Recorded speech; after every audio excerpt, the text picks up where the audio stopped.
I'd like to call the Charter Township of Oxford Planning Commission regular meeting to order on Thursday, September 23rd, 2021 at 7 p.m. And would we all rise for our respects to the flag? Pledge Allegiance to the flag of the United States of America and to the republic for which it stands, one nation, under God, indivisible, with liberty and justice for all. Thank you. Susan, would you note the roll tonight because Mr. Young is absent? Yes. Thank you. Mr. Young and Mr. Hunwick. And are Mr. Hunwick, excused. excuse me, thanks. There is a quorum. We have a quorum. I'd like a motion to, for approval to the agenda. I make a motion that we approve the Planning Commission regular meeting agenda for tonight, September 23rd, 2021. All in favor, say aye. Aye. Was there a second? I'll Oh. second that motion. I appreciate that, thank you. I was a little bit shot off the hip pretty quick, didn't I? Yeah. Okay, we had a motion, we had a second. Now let's say approval of the agenda. All in favor, say aye. Aye. Any nays? Seeing none, motion has been made and it's approved. Do we have a motion to approve the minutes of the regular Planning Commission meeting of 7/22/21? I make a motion that we approve the minutes of the Planning Commission regular meeting dated 7/22/21.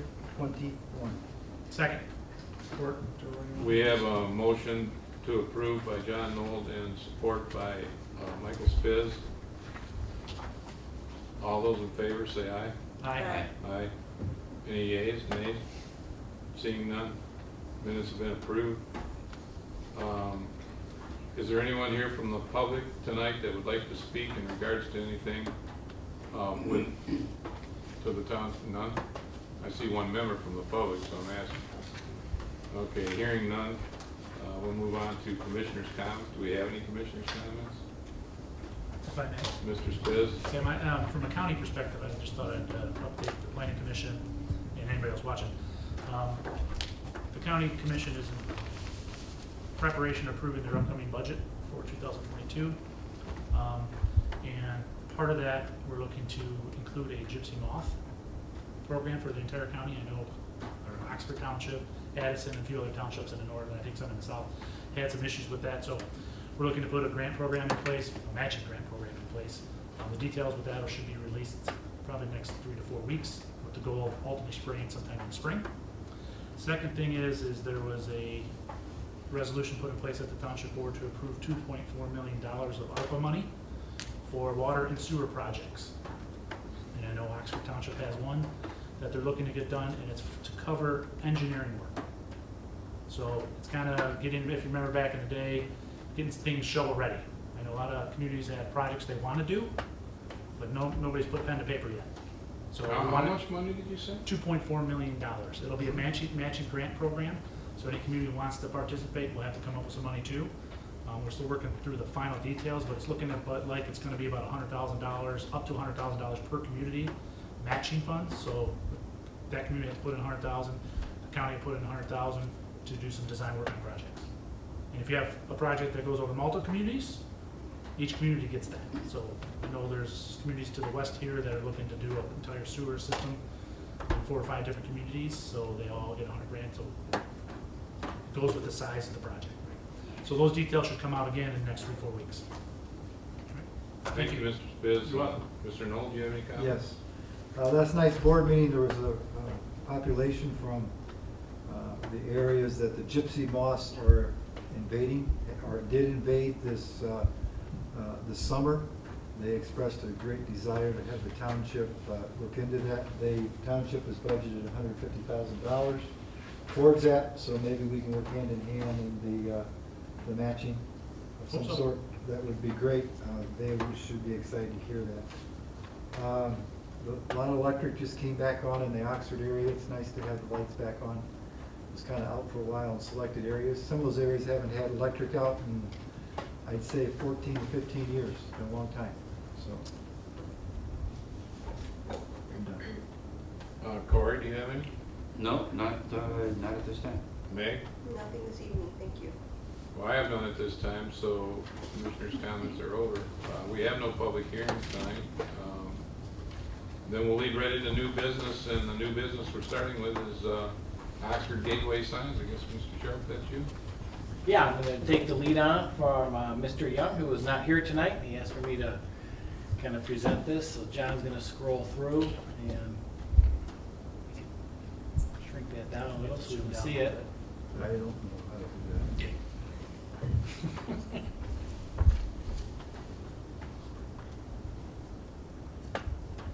There you go. Good enough. That's probably good.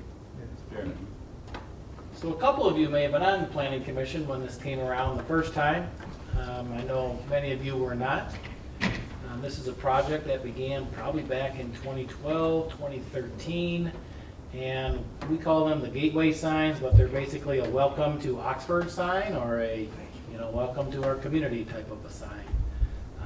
Mr. Todd Bell, previous planning commission chairman, was the one who instigated this, and he worked with the Oakland County Main Street Design Assistance Program to develop some concepts for a potential sign.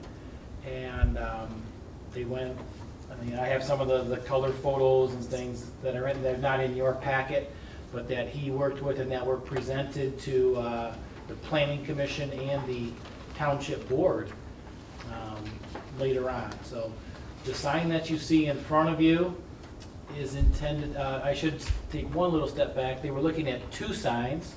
One of them would be in the median of M24, right at Indian Lake Road, as you're coming into Oxford Township.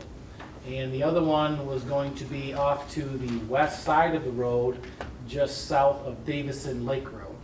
So there would be one as you're coming from Metamora heading south, and one from Orion, as you're heading north there. This is the sign that was decided upon at that time. It is, believe it or not, it has to be made out of styrofoam. MDOT, we went through this process. It can't be a masonry sign or something. It has to be a breakaway type sign so that if a vehicle were to hit it, it would explode in lieu of a masonry sign, in which case the car would explode. So there were some discussions on the type of lighting, whether it needed to be backlit, and a whole bunch of other things that were going on. We came to an agreement on everything. We put the project out for bid in July of 2014. It was a public bid that we advertised in locations that we do for our water main projects, those types of things. Township received no bids back. So then we found companies that did this type of work, and in January of 2015, we submitted them to like 3 or 4 different companies. We got one bid back, and I believe that bid is that in your board pack there? Images Unlimited. It was That's by, who presented the bid. right, and it was by a company called Images Unlimited. Yep. They were going to do each of the signs. Each sign would be a little over 13,000, so the total amount was about 27,000. And then there were a couple of options for lighting. Don't know which one was going to be chosen, but anyway, it's going to be in the $30,000 range to do these 2 signs. Correct. One sign would be $13,815, or doubled if you do 2. And then a few solar lighting options is what they offered. One was $345 and one was $1,200. And to my recollection, Mr. Spiz, maybe you would remember what. Basically, it never moved forward from this point forward. It was determined not to move forward. I can't remember if that was a planning commission decision or a township board decision. And Mr. Spiz, do you recall? It was after me, because by that time I was already moved on to the county. Okay. But I was in the I think very that, early stages back. I think it got presented from the planning commission the first time when Todd Bell was still here with the planning commission, and to make a recommendation to the township board to proceed forward. I don't know if the township board ever made a decision as to do that or not. Right. So I think what they're looking for tonight, if we want to pursue having a sign for a gateway into the community, that we are the planning commission, when I say we, the planning commission members would then make a recommendation to the township board to proceed forward with this. Now, these prices from that date on in 2015 versus what they might cost today for a synthetic stucco type monument sign, because that's what the state of Michigan, would want from the Department of the Highway there. So, Yeah, we brought this up again. I went back through my records. I brought it up again to Supervisor Curtis, who was then Trustee Curtis, and Supervisor Dunn and Curtis Wright in 2018 to see if we should, implement this into the MDOT project that was recently done. right. But again, there was really no reply from that, and there was nothing to say, yes, let's include it. Let's see if we can get MDOT to include it in that reconstruction project. So, yeah, I think that, like Tom was saying, Mr. Young has just kind of asked me to revisit this. I don't know if it was brought up by the township board. I guess one thing to look at is the sign itself. Are you still comfortable with the sign? Do you like the sign? Do we want to try to reinvent that? I think what we'll do, Jim, is we'll just ask for some commissioners' comments about that, so we can just stipulate it in your statement. Right. And then I'll wait and I'll give my comments. I mean, let's start with you, Mike. Do you have comments you'd like to make? Yeah, thank you, Mr. Actually, I have a couple questions too. And Sure. I know the answers, but I'm not sure everybody else on the board knows. Does the county charge anything to design this for us? I do not believe, I believe it was a free service, and that's why Mr. Bell went down that. That is correct. That- So yeah. if we wanted to go ahead and modify the design anyway, I'm sure we could still work with the county to adjust the design in any way. Correct. So we're not necessarily stuck with that design that's now 6 years old. We could, if somebody wants to quote spruce it up a little bit, we could probably go down that path. It'll change the cost, but since the cost is from 2015, material hasn't stayed the same for 6 years, unfortunately. As we discussed earlier, it's gone down, I'm sure, as has labor, Yep, you're on the record for saying that. So, we'll hold you to that. as has So our salaries. in general, I am in support of this, so I will be making a motion after it makes their comments, just to hopefully move this forward. John, do you have comments? Yes, I do. I'm tied with the screen tonight. I can't get back on my computer. There was a letter sent from Mr. Young that had 6 or 7 issues that he'd like to be discussed tonight. And I just wanted to make sure if we could run through those, if we touch base on those. I don't have it in front of It me. might be on my phone. I'll get it. Oh, you'll pull it up. I'm afraid to go off this and get back on it. Yeah, I understand what you're We saying. have something working here tonight, I just soon leave it.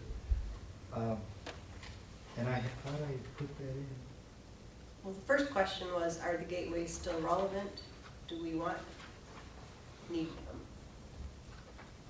Well, that's an opinion, Meg. That's Well, what we're gonna. Right, we're well, gonna- that's the question that we're Mike asked, number one. Right. Because I've got his email. Oh, you got it pulled up right now. Okay. Okay. He had about 6 items of concern, Could you right? just read, would you mind reading those 6 off? Sure. No, I won't mind, I don't mind. Thank you. Sure, that I don't mind. Okay, so the first was, are the gateways still relevant? Do we need/want them? Number 2, as in the latest plans, do we want to maintain the 2 locations or just a southbound? Number 3, do we want to invite Lake Orion and Metamora to have the opposite side of the signs? If so, who can contact those 2 townships? Number 4, do we like where the design stage left off? Number 5, do we need to update the design? And number 6, does the PC want to approach the township board with an approval of concept and a budget to finalize a design and get new bids? Mr. Chair, I'd like to have my turn now. Yes, sir. I agree with, thank you, I agree with Mike, Commissioner Mike, in regards to the interest in this. I think the board needs to talk about the locations, because we already have things somewhat firmed up on this work that you have done. Whether we want to share the signs front or back with other adjoining communities would be another board, because that would require a tremendous amount of, with the different communities, communications back and forth and arrangement. The design statement hit on that a little bit. You talked about the county and their capabilities of changing that if we wanted to change that, and our concept. So I would suggest, go back to exactly what you said, is to forward it up to the PC board. That's what you suggested, correct? I'm not putting words in your mouth. Forward it up to the township. Township board then. Yeah, we're the PC. Thank you. Yeah, It's been a long day. I understand, I know. Corey, do you have comments? I kind of share their sentiment that yes, they are necessary. I like the idea of them. Not real sure that Lake Orion's gonna wanna get in on the south one since they already have that sign on the west side of 24. They might, but doubtful. I do think the design needs to be updated a little, and especially if it's not a cost. Maybe even have a little competition in town to get the community to help with some design ideas. Meg? I have nothing to add. I agree. I think gateways signs are still relevant. I know that when I travel, I appreciate seeing those signs in communities when you pass through from one to another. Oxford is a welcoming community. That's our welcome mat, I think, on both ends. And we do have, I just think it's a nice, we do have it's a one nice- sign, you may not notice it, but as you Yes. head off on the Oxford Hills Golf Course, there's a Yeah. welcome to Oxford sign.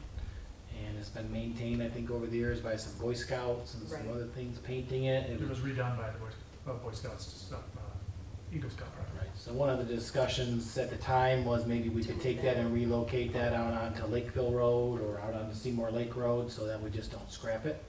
I think that's a good idea. Right.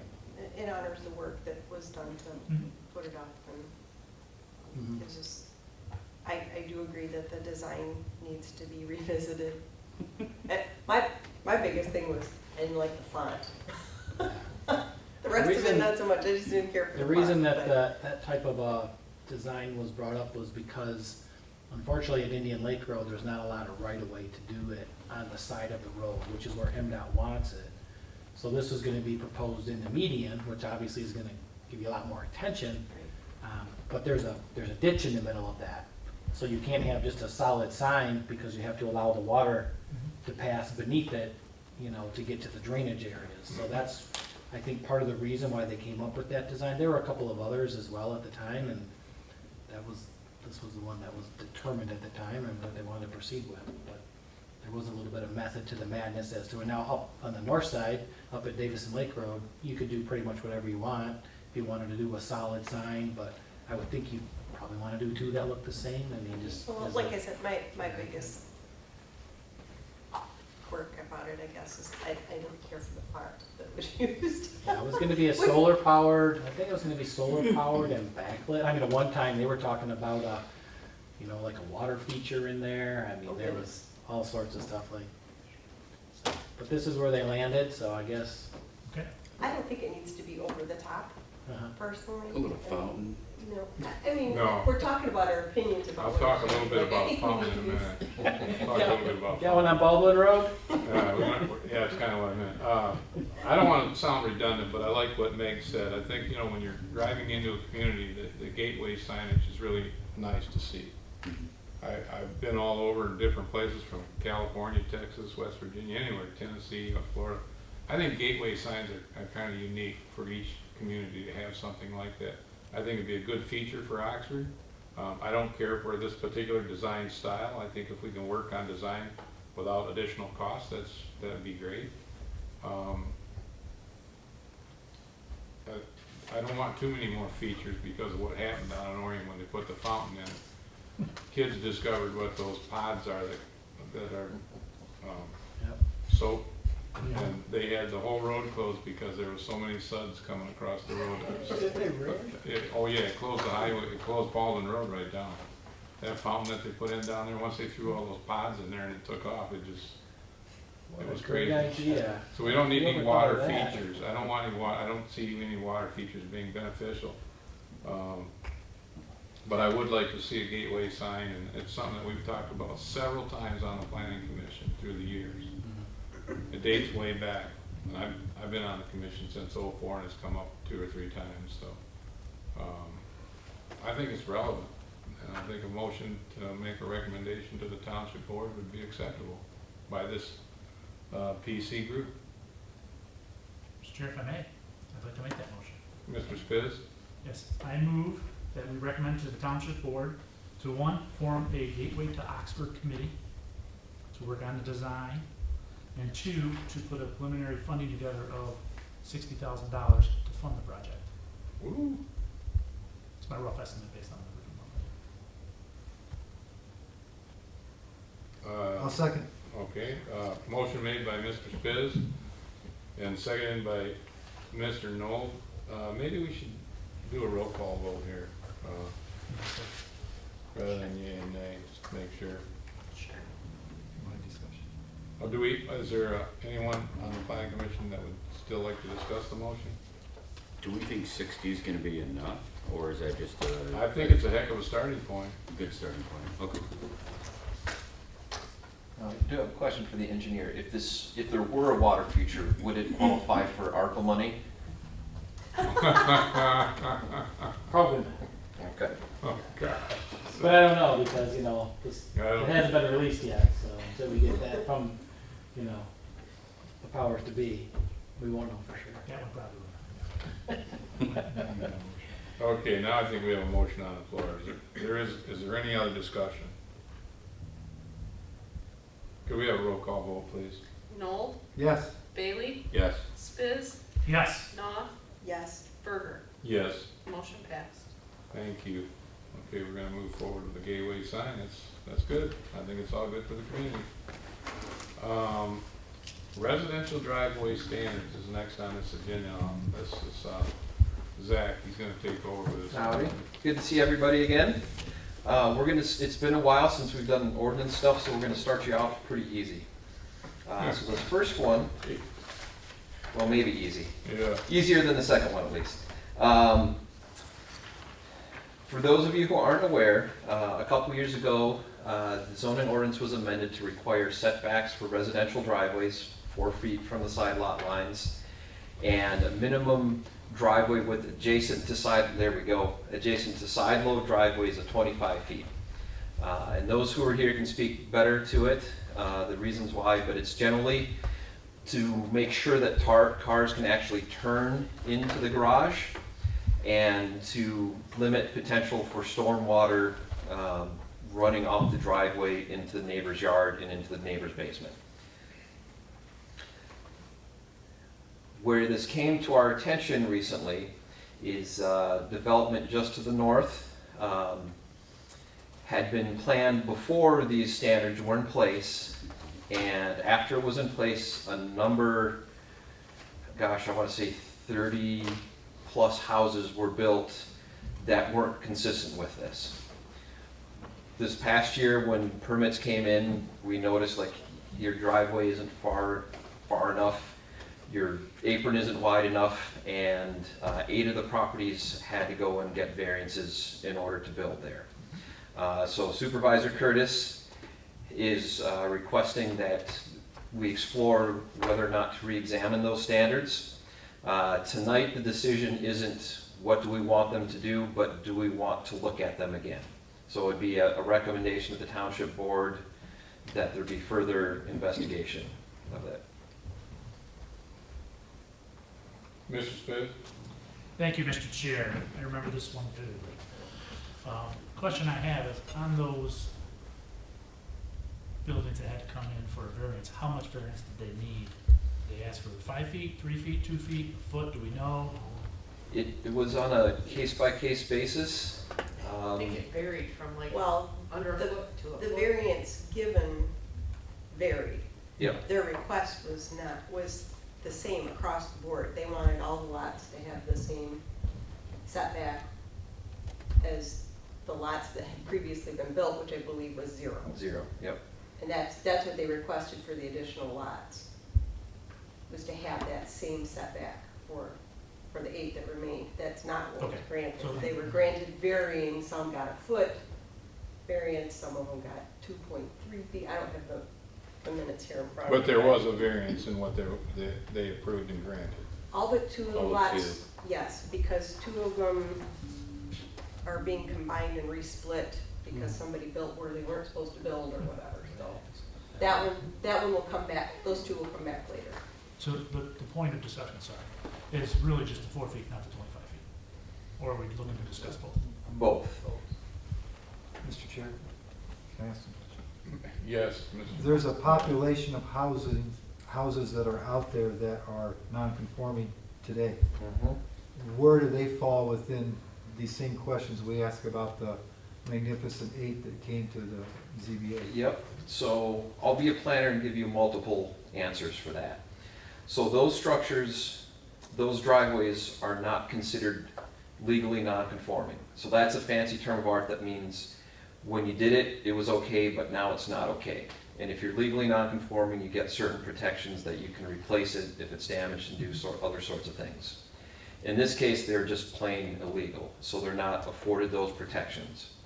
However, because the owners acted in good faith based on the approvals that the township gave, the township can't go and say, you gotta move your driveway back, because there's this concept of acting in good faith, believing what So what we you're doing. have this population of homes out there that are, what do I call them besides non-conforming? They're non-conforming. They're non-conforming, they're not right. And then we have the population of the 8 that got the variance. So how do we with one swooping action, take care of both those problems? Well, the variance ones have been taken care of, excuse me. Yep. We're looking to take care of these non-conforming ones too. Right? Yep, so there are a couple of paths to that. If this body, the township board, ultimately decides to take action on it, if the standards change, so if, for example, this is just a what if, but if it were amended to say if your lot is 60 feet or less, then you can be up to the property line as long as you manage water, then all of those driveways, all of those lots would now be considered legally conforming because the standard has shifted and they're consistent with that. That's probably the easiest, cleanest path to get them all clean. So you, Yes, you're in communication with them right now. so if you take care of these non-conforming lots, what's that do to future developments? Then they would be able to use those standards as well. Whatever the standard is that's established. Yes. So how does, But what we're asking for tonight is whether we want this to go to the township board to move this forward to create standards that would allow these Yep. conditions to then take place. Well, that would be part of And the continue to Yep. take place. Yeah, the big question So- is, do you want to re-examine this? Right, that's the big question. Do you want to re-examine it? And if it is something that gets re-examined, there are more fine-toothed ways that we could define it. So we could say lots created before 2005 can have, for example, 0 setback. So that would allow the existing lots that may have not been built in conformance to be okay, but new lots built in the future would have to meet whatever new standard you guys would want. Does everybody understand that? Yes, just out of curiosity, do you know how many other lots there are that will fall into the same situation? Are there other lots out there? Let's potentially say that there could be several dozens. Yeah. Because of some of the development that has already occurred within the township, there would be lots created that would make it difficult to put certain size houses on them for the value of those properties to be able, not to be able to do it with the standards we have today. So somehow we're looking at, is it possible to create a standard to help some of these developments make a better, I guess I want to say, house on the property than what would be allowed with what we currently have in place. And so it is the biggest challenge in the R1A districts, where you allow lots as small as 60 feet wide. So you do the math, if you have a side load garage, the edge of that side load garage has to be 29 feet from the property line. So that allows 31 feet for the rest of the house. But and the other setback side on is that setback. side. Yep, So so you got a there, 21-foot wide house. yep, so there are ways architecturally you could deal with it. You could have the side load garage on the other way, so you have a court, or you have a front load, but those aren't as popular designs as the typical side load garage. But not on a 60-foot lot. Mr. Sharp, do you want to make a comment? I just, I mean, if this moves forward, I don't want to get into the details of everything, but the reason that the green belt for the 4 feet between the property line, because there were many, many homes where the driveways were right on the property line. I mean, to the point where Water was running off. they had to put curbs in so that, because there's sheet drain, you know, when you come out of your side loaded garage, it's sheet draining to the property line, so we felt that there was a need for some sort of green belt in there to convey water through a swale or something, either to the front or the rear. So, I mean, I don't get always involved in the discussions at the ORSC level, but I would certainly suggest that there be some sort of a green belt area in there to account for that storm water. Mr. Spitz? Yeah, Mr. Chair, and I was thinking along the same lines as Mr. Sharp there. Overall on this, I'd be open for additional discussion, but I'm not necessarily open to changing this much. You know, if we're gonna go from 4 feet to 2 feet, okay, that's a discussion point. But I agree with Mr. Sharp, going to 0 to me is a non-starter. And to go from 25 back down to 20, I think it was a 22, 19. was it 19? To me is a non-starter for me too. So if you wanna adjust them somewhat, I'm okay with that. You know, because the reason we pushed it to 25, yeah, a car can make that cut at 19, but some of the new trucks, there's no freaking way. That's what I was They're gonna say, making that cut. it's the trucks, but, Which everybody drives a truck nowadays, right? It's the best-selling vehicle in the United States. and it's So, us looking you're not out on making that behalf of the potential home buyer, right? Because they might be like, oh, I got this 20-foot driveway, I'll just put my truck in, and then they don't, and all of a sudden they're complaining, kind of like, Driving off into the grass. yeah, We kind of do like the get people, those kind of like calls. the people who buy houses down at, with the Tullamore, and then they call the township saying, when are you gonna pave my road? I mean, you bought it, you should know, but Right. we're trying to help them out and look for it a little bit. Right, so in general, Mr. Chair, I'm open for discussion. If we can do some other type of water management or something else and put it in our ordinance to help some of these homes out, I'm for that. But to me, going forward, I wouldn't deviate much from this than what we have today, personally. I don't want to see a great deal of deviation myself, but I want to see something. I'm not opposed to designing driveways with systems that manage water. I mean, you can do different type of trench drains and different things that you can put within driveways. You can, if you have a curb on a side entrance garage, I believe curbs are very efficient because, first of all, they keep people from driving on someone else's property. And that's important to me because an encroachment is a violation to some people. And in some cases with the properties we have in Oxford, it would keep people from driving into their backyards. Because we do have some dangerous sites within the community for this. So I think we could implement some change in how we handle and manage stormwater, but we could also implement some change to have, you can build retaining walls, you can do different things in design with landscaping to make sure we have the right things take place. I don't want to see a major component either because I drive a truck. And I took my wife into a couple driveways and they weren't even my driveways, okay? Just in the neighborhood. And she said, what are you doing? I said, I want to see if I think I could turn my truck in there. And I don't think I could. Not unless I could pull far enough forward and then radius it back around with a reversed action turning. So, it needs to be looked at, but with a lot of care. Agree.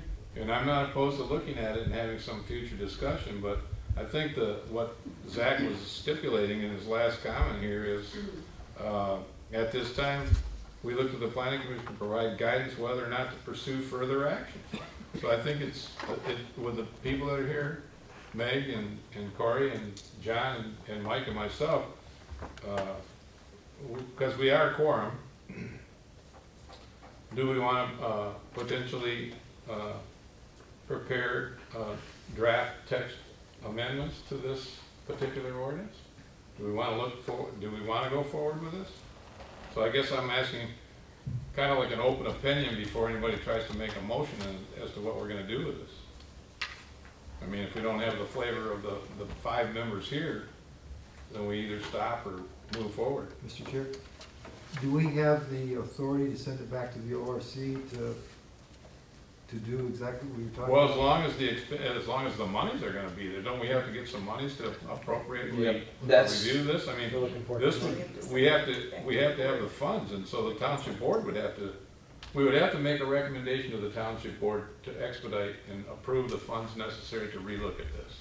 That's the way I would like to say it. Okay, Agreed. then that's what needs to happen. Well, that's if the pleasure of the board wants to do that. The commission, rather, excuse me, not the board. So if someone's in favor of that and wants to make a motion to take this to the township board for the expenditure of funds to reevaluate this, then that's the motion we have to have.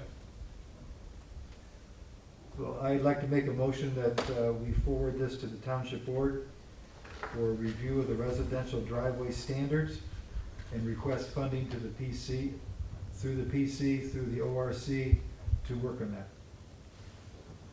Did I sum it up? Well, we need a second to the motion, and then we can discuss it. I'll second for discussion. Okay, is there any further discussion? Does somebody want to discuss what we just made this motion for? I guess, Mr. Chair, if I may, and just to reiterate what I said, I haven't had a problem going through this entire process, but I don't, like I said, I don't expect a lot of changes to that. Well, I already heard your opinion. You're not gonna go with it if it has too much change. Correct. And that's kind of what I wanted to hear from the rest of the people. If there's gonna be an opposition to this thing, we should kind of know up front now, or are we just, banging our heads against the wall? Well, the way I see it is, we don't necessarily need to change this as much as we need to provide a remedy for the lots that are not going to be able to meet Yeah. this standard. True. So it needs to be looked at from, in my opinion, for the review committee, that So aspect. Zach, do you think these are more like exceptions to the rule? I haven't spent a lot of time looking on different variations, because funding, right? I got it. I don't want to spend your dime without you wanting me to spend it for you. Or the township board? Yep, and so even though tonight it was whether or not to investigate it, the discussion is very informative. So there are a lot of different ways it can be shaped and Okay. massaged. Okay. And obviously in consultation with the engineer to make sure water is managed well, because that's, as I recall, the reason why it actually came to the attention, because someone's basement filled with water from someone's It driveway. did. It absolutely did. So It became problematic. in our ongoing discussion of this, will we be looking for the board to give us a direction if they wanted to change for the entire township? Well, it would be for the entire township. But we talked about doing a select group of the 40 to 100 homes in this dated period. You had some words there, Zach, I kind of like that. And then the next one, would we change it much for ongoing activities? I'm not much in favor of large changes, just like, So there are lots of potential ways to slice and dice it. Right now, it's a very simple standard that says if you've got single-family residential, wherever it is, It's your 29 driveway feet. has to be there. It can be sliced and diced, like I said, in lots of different ways. You can have one standard for pre-existing lots. You could even get specific to say pre-existing lots in these zoning districts or pre-existing lots with this width. Going forward, you could have different standards for different zoning districts or different lot sizes, whatever fits best. So like for all the suburban farm, 4 foot is not a problem.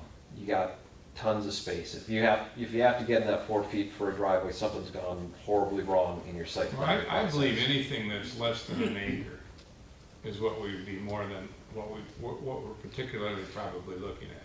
I mean, once you go to an acre and a half, 2.5, and 5, and 10s, and 20s, like you said, in your agricultural districts and stuff, they would not have problems.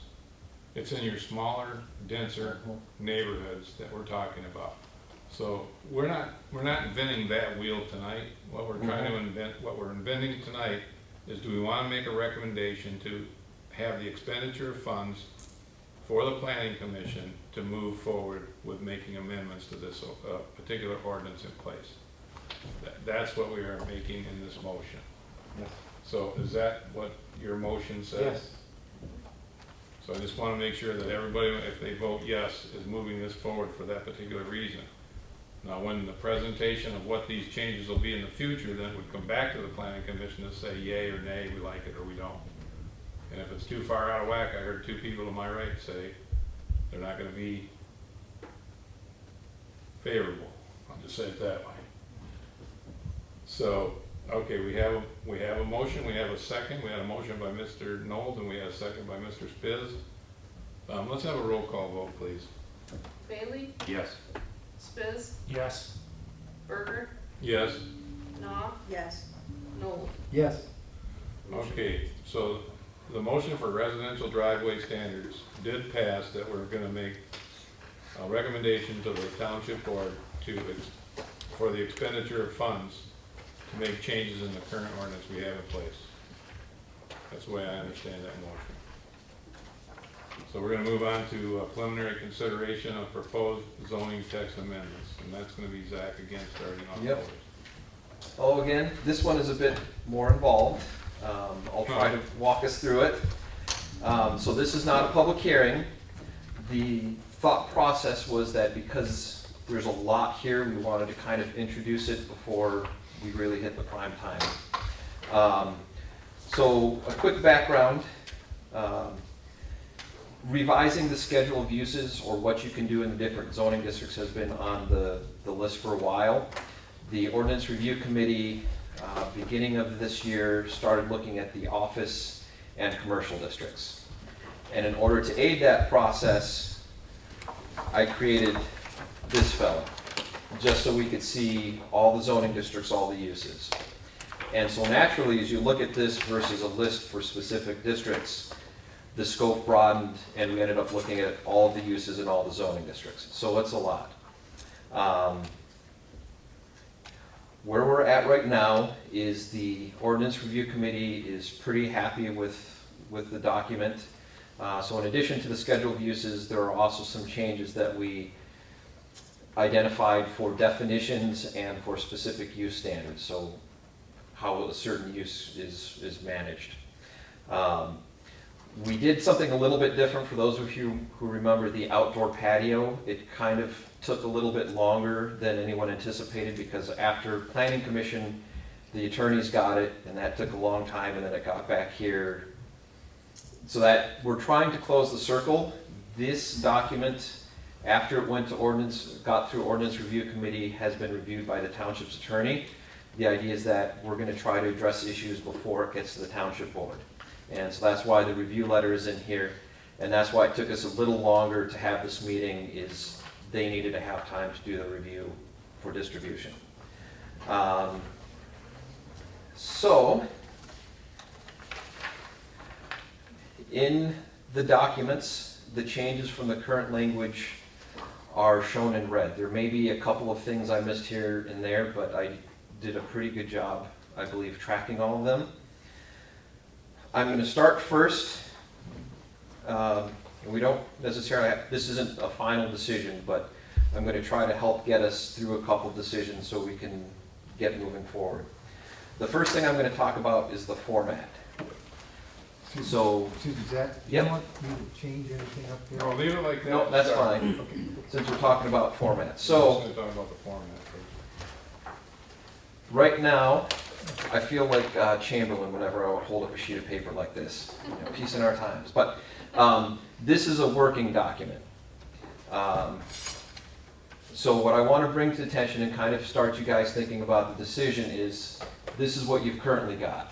Is you've got a list that says in industrial districts, here are the things. You have in residential districts, here are the things. In this other residential district, here are the things. There are advantages, and there are some communities that have tables, just like this. The advantage to having a table is if you want to know where can I open a laundromat, you can just look on the one table and it says, here are the zoning districts where you can do a laundromat, as opposed to having to look through page to page. And in my experience, most communities that have a text list will also have one of these in the back room for their own reference.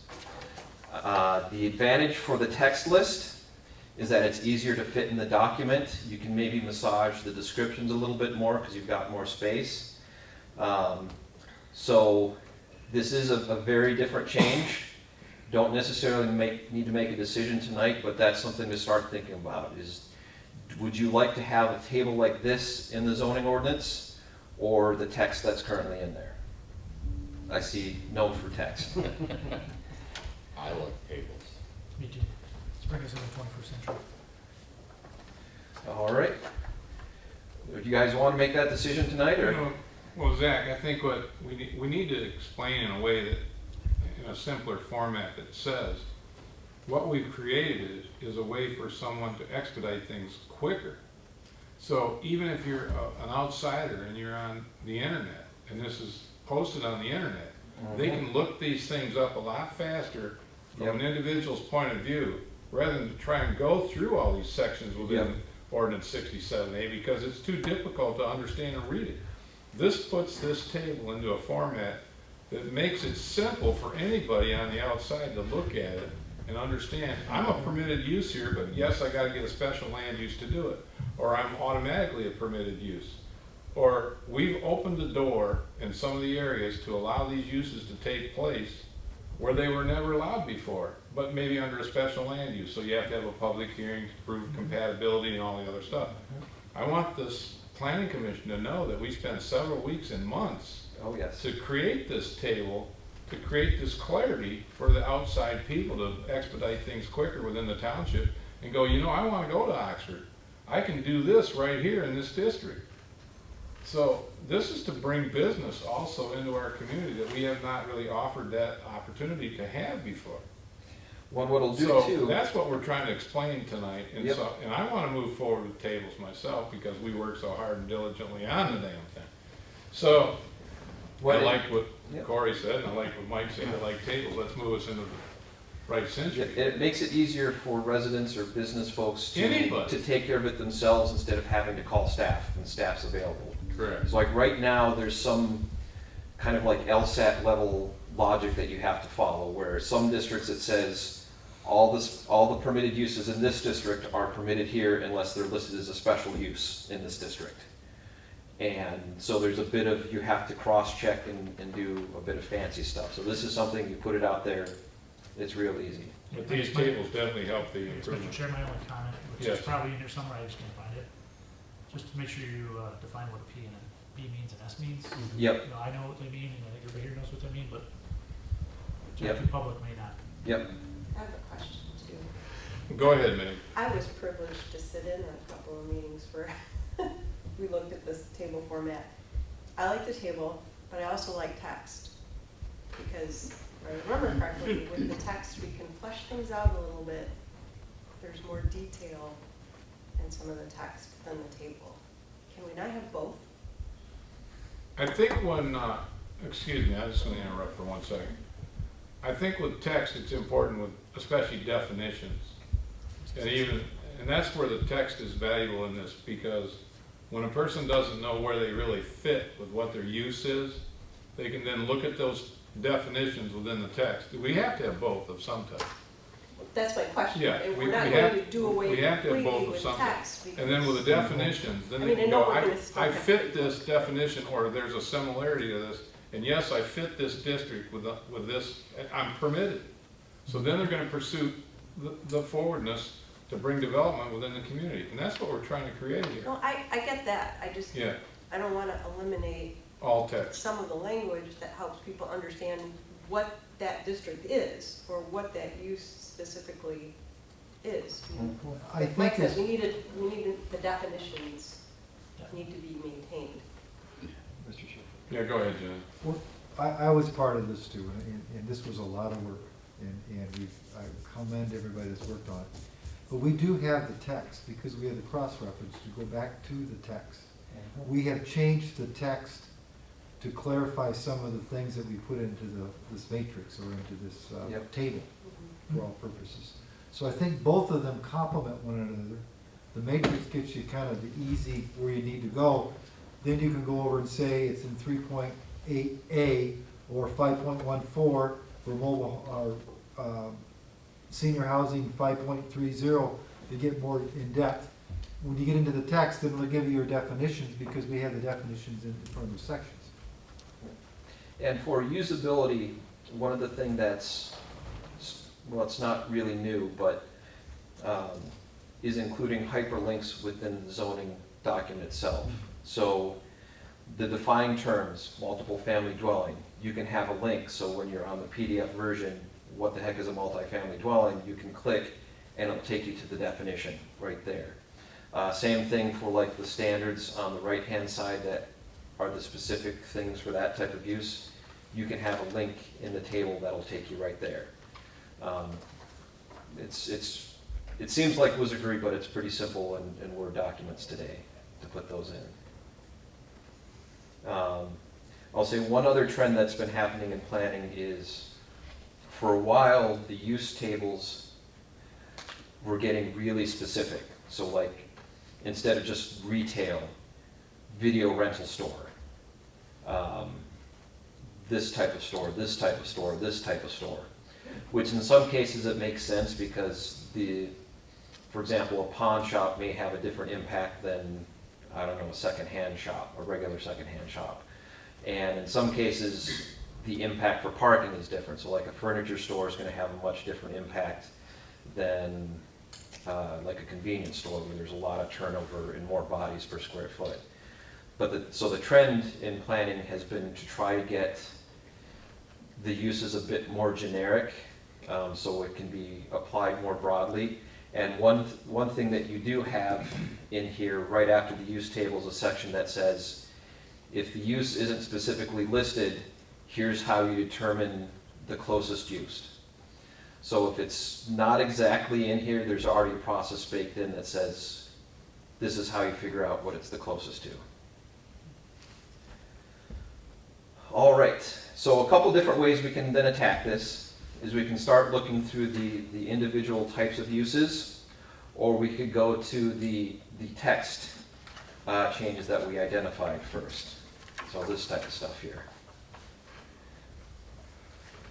Well, I want to make one quick comment, because we did receive the memorandum also from Rentrop and Morrison, and some of the text amendments that we made, the attorney has some discussion in regards to those that we need to maybe have the wording a little different. So I guess if we do text, we need to kind of include part of the attorney's letter format in regards to a few things we made changes to. Yeah. But, and I have the letter in front of us, but there weren't that many. No. So I was really kind of shocked when I read the letter from, Yep.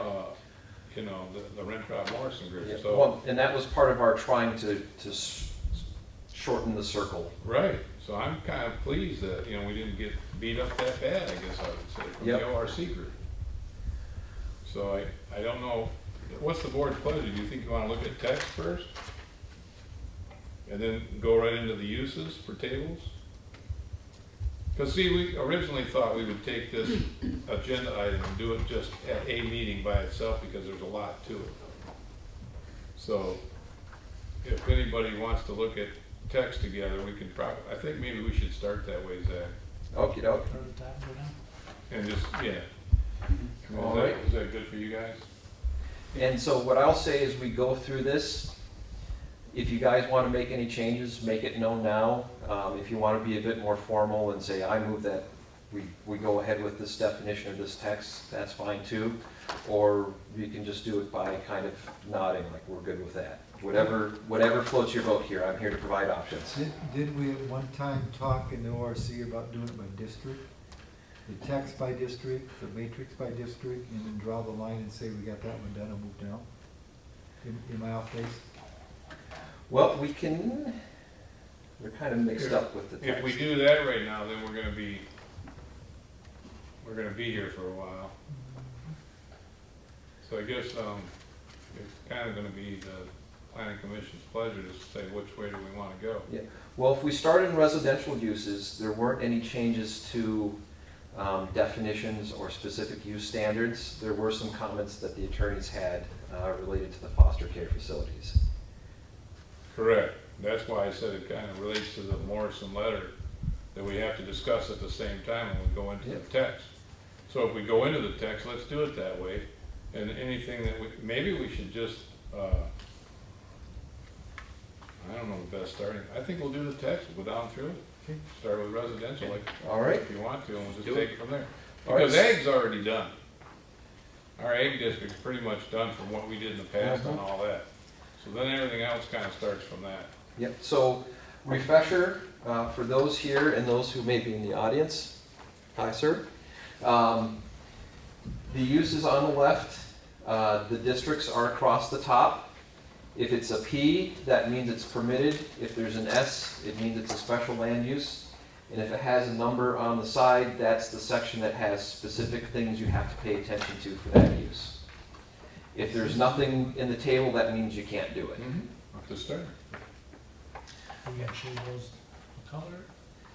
Yep, so I try to keep red so that you guys would know what's different from what we're doing now, or what's in the current zoning ordinance as we go forward. So there's a lot of red in there now. And sometimes it's because we added a new use, or there was a defined use that was in there that we didn't have. Or in some cases because there's the same use, but it was listed slightly differently in a couple of districts. So we try to get them all to match. And I will defer to the two members of the Ordinance Review Committee to give some idea of why we made the changes.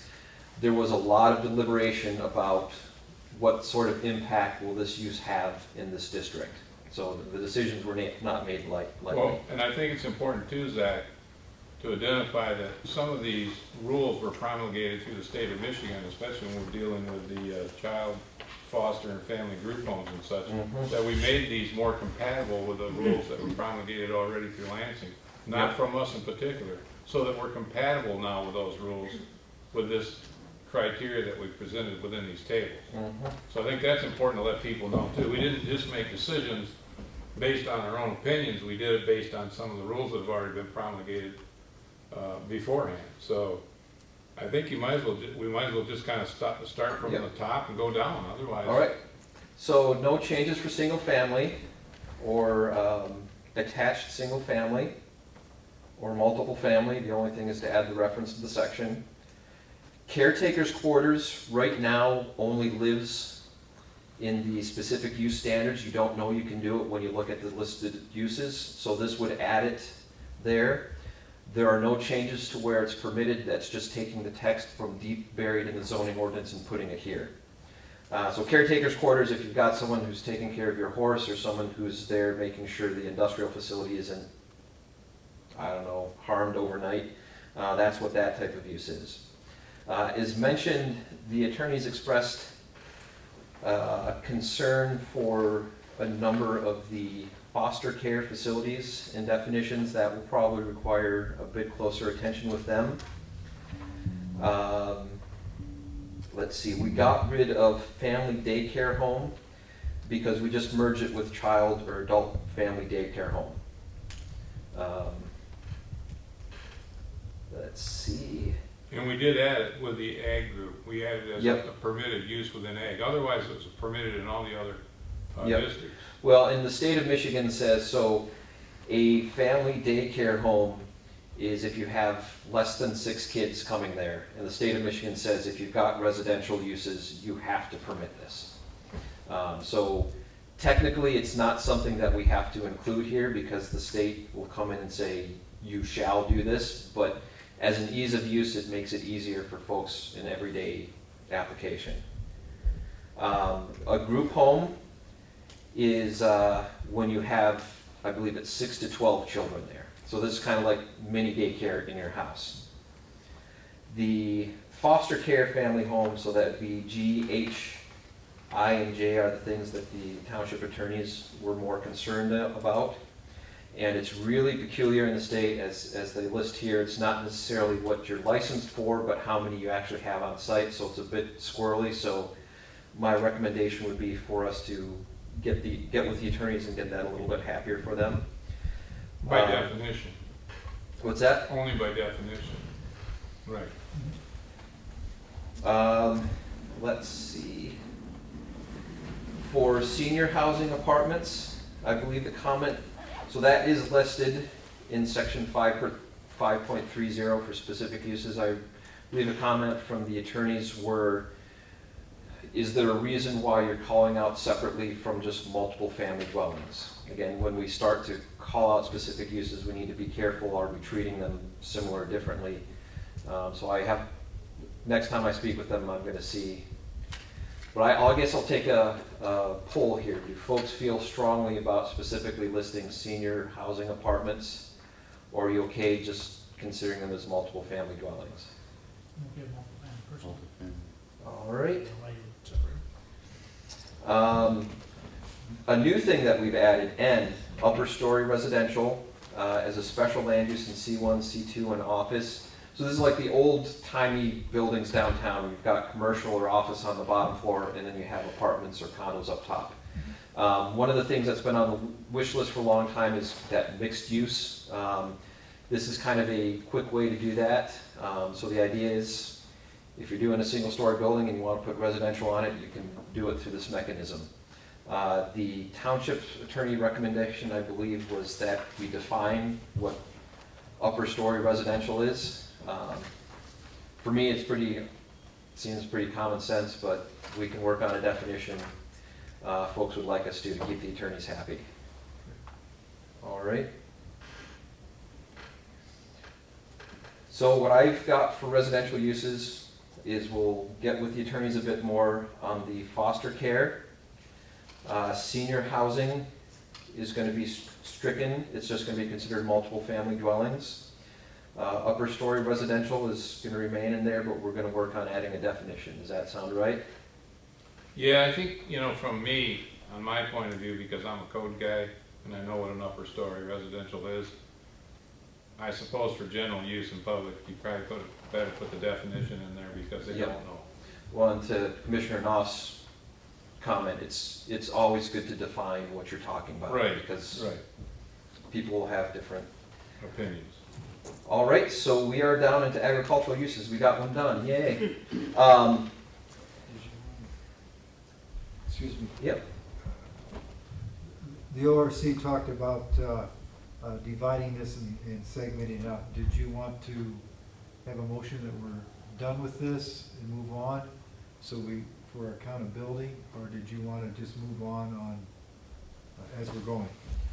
It's at the commission's pleasure. If you want to make Well, a I think motion. if we move through a certain stage of so many of these, like if we go to agricultural uses and then food service uses and such, we just go down through this order. Let's see how far we get tonight, and then we might make it in one swift motion to do so many uses Mhm. in accordance with the opinion of also the definitions amendment through the attorneys.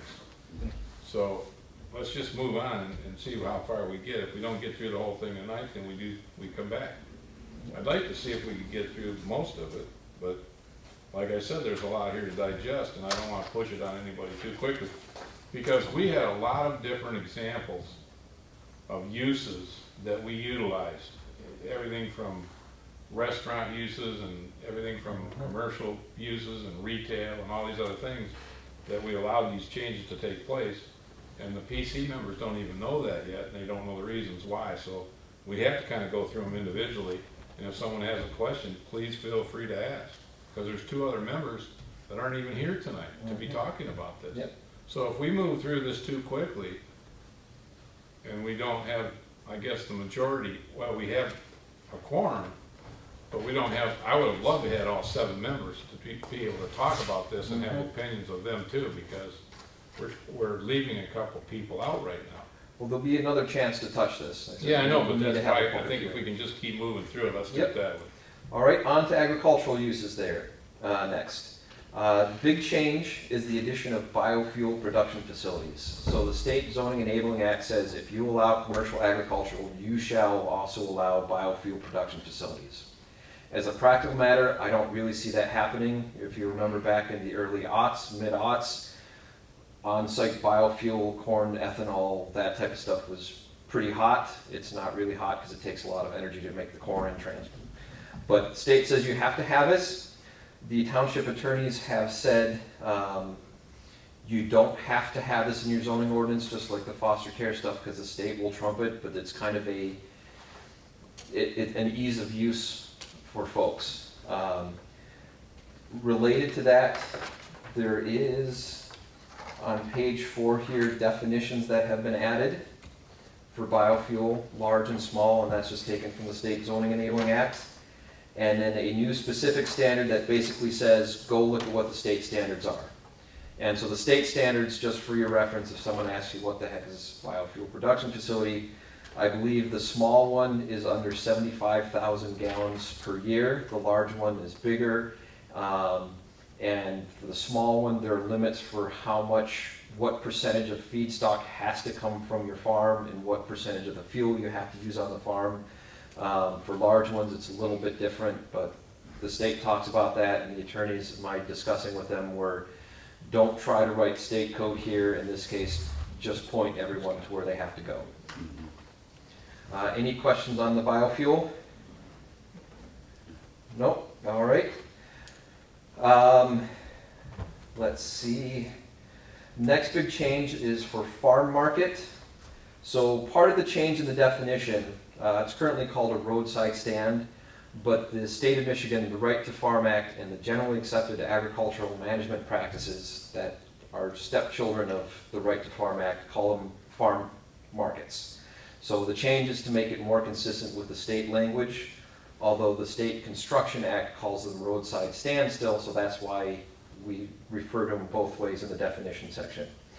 And some of the prohibitions on here for sale of agricultural products raised or grown on the premises is contrary to the state law. So state says, basically, you can grow it on any property you own. It doesn't have to be that property. If you have a farm in Ohio, you can bring the stuff up here and sell it.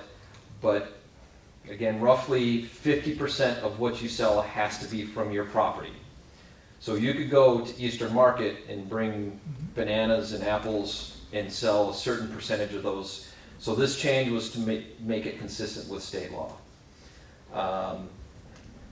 Let's see. So, I'm sorry, repeat that then.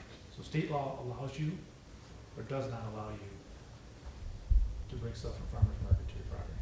It allows you to bring up to 50% of what you sell. And there are a couple of ways they slice what you sell. They do it in part of square footage that you sell, or over 5 years, what percentage of your sales are from your stuff versus other stuff.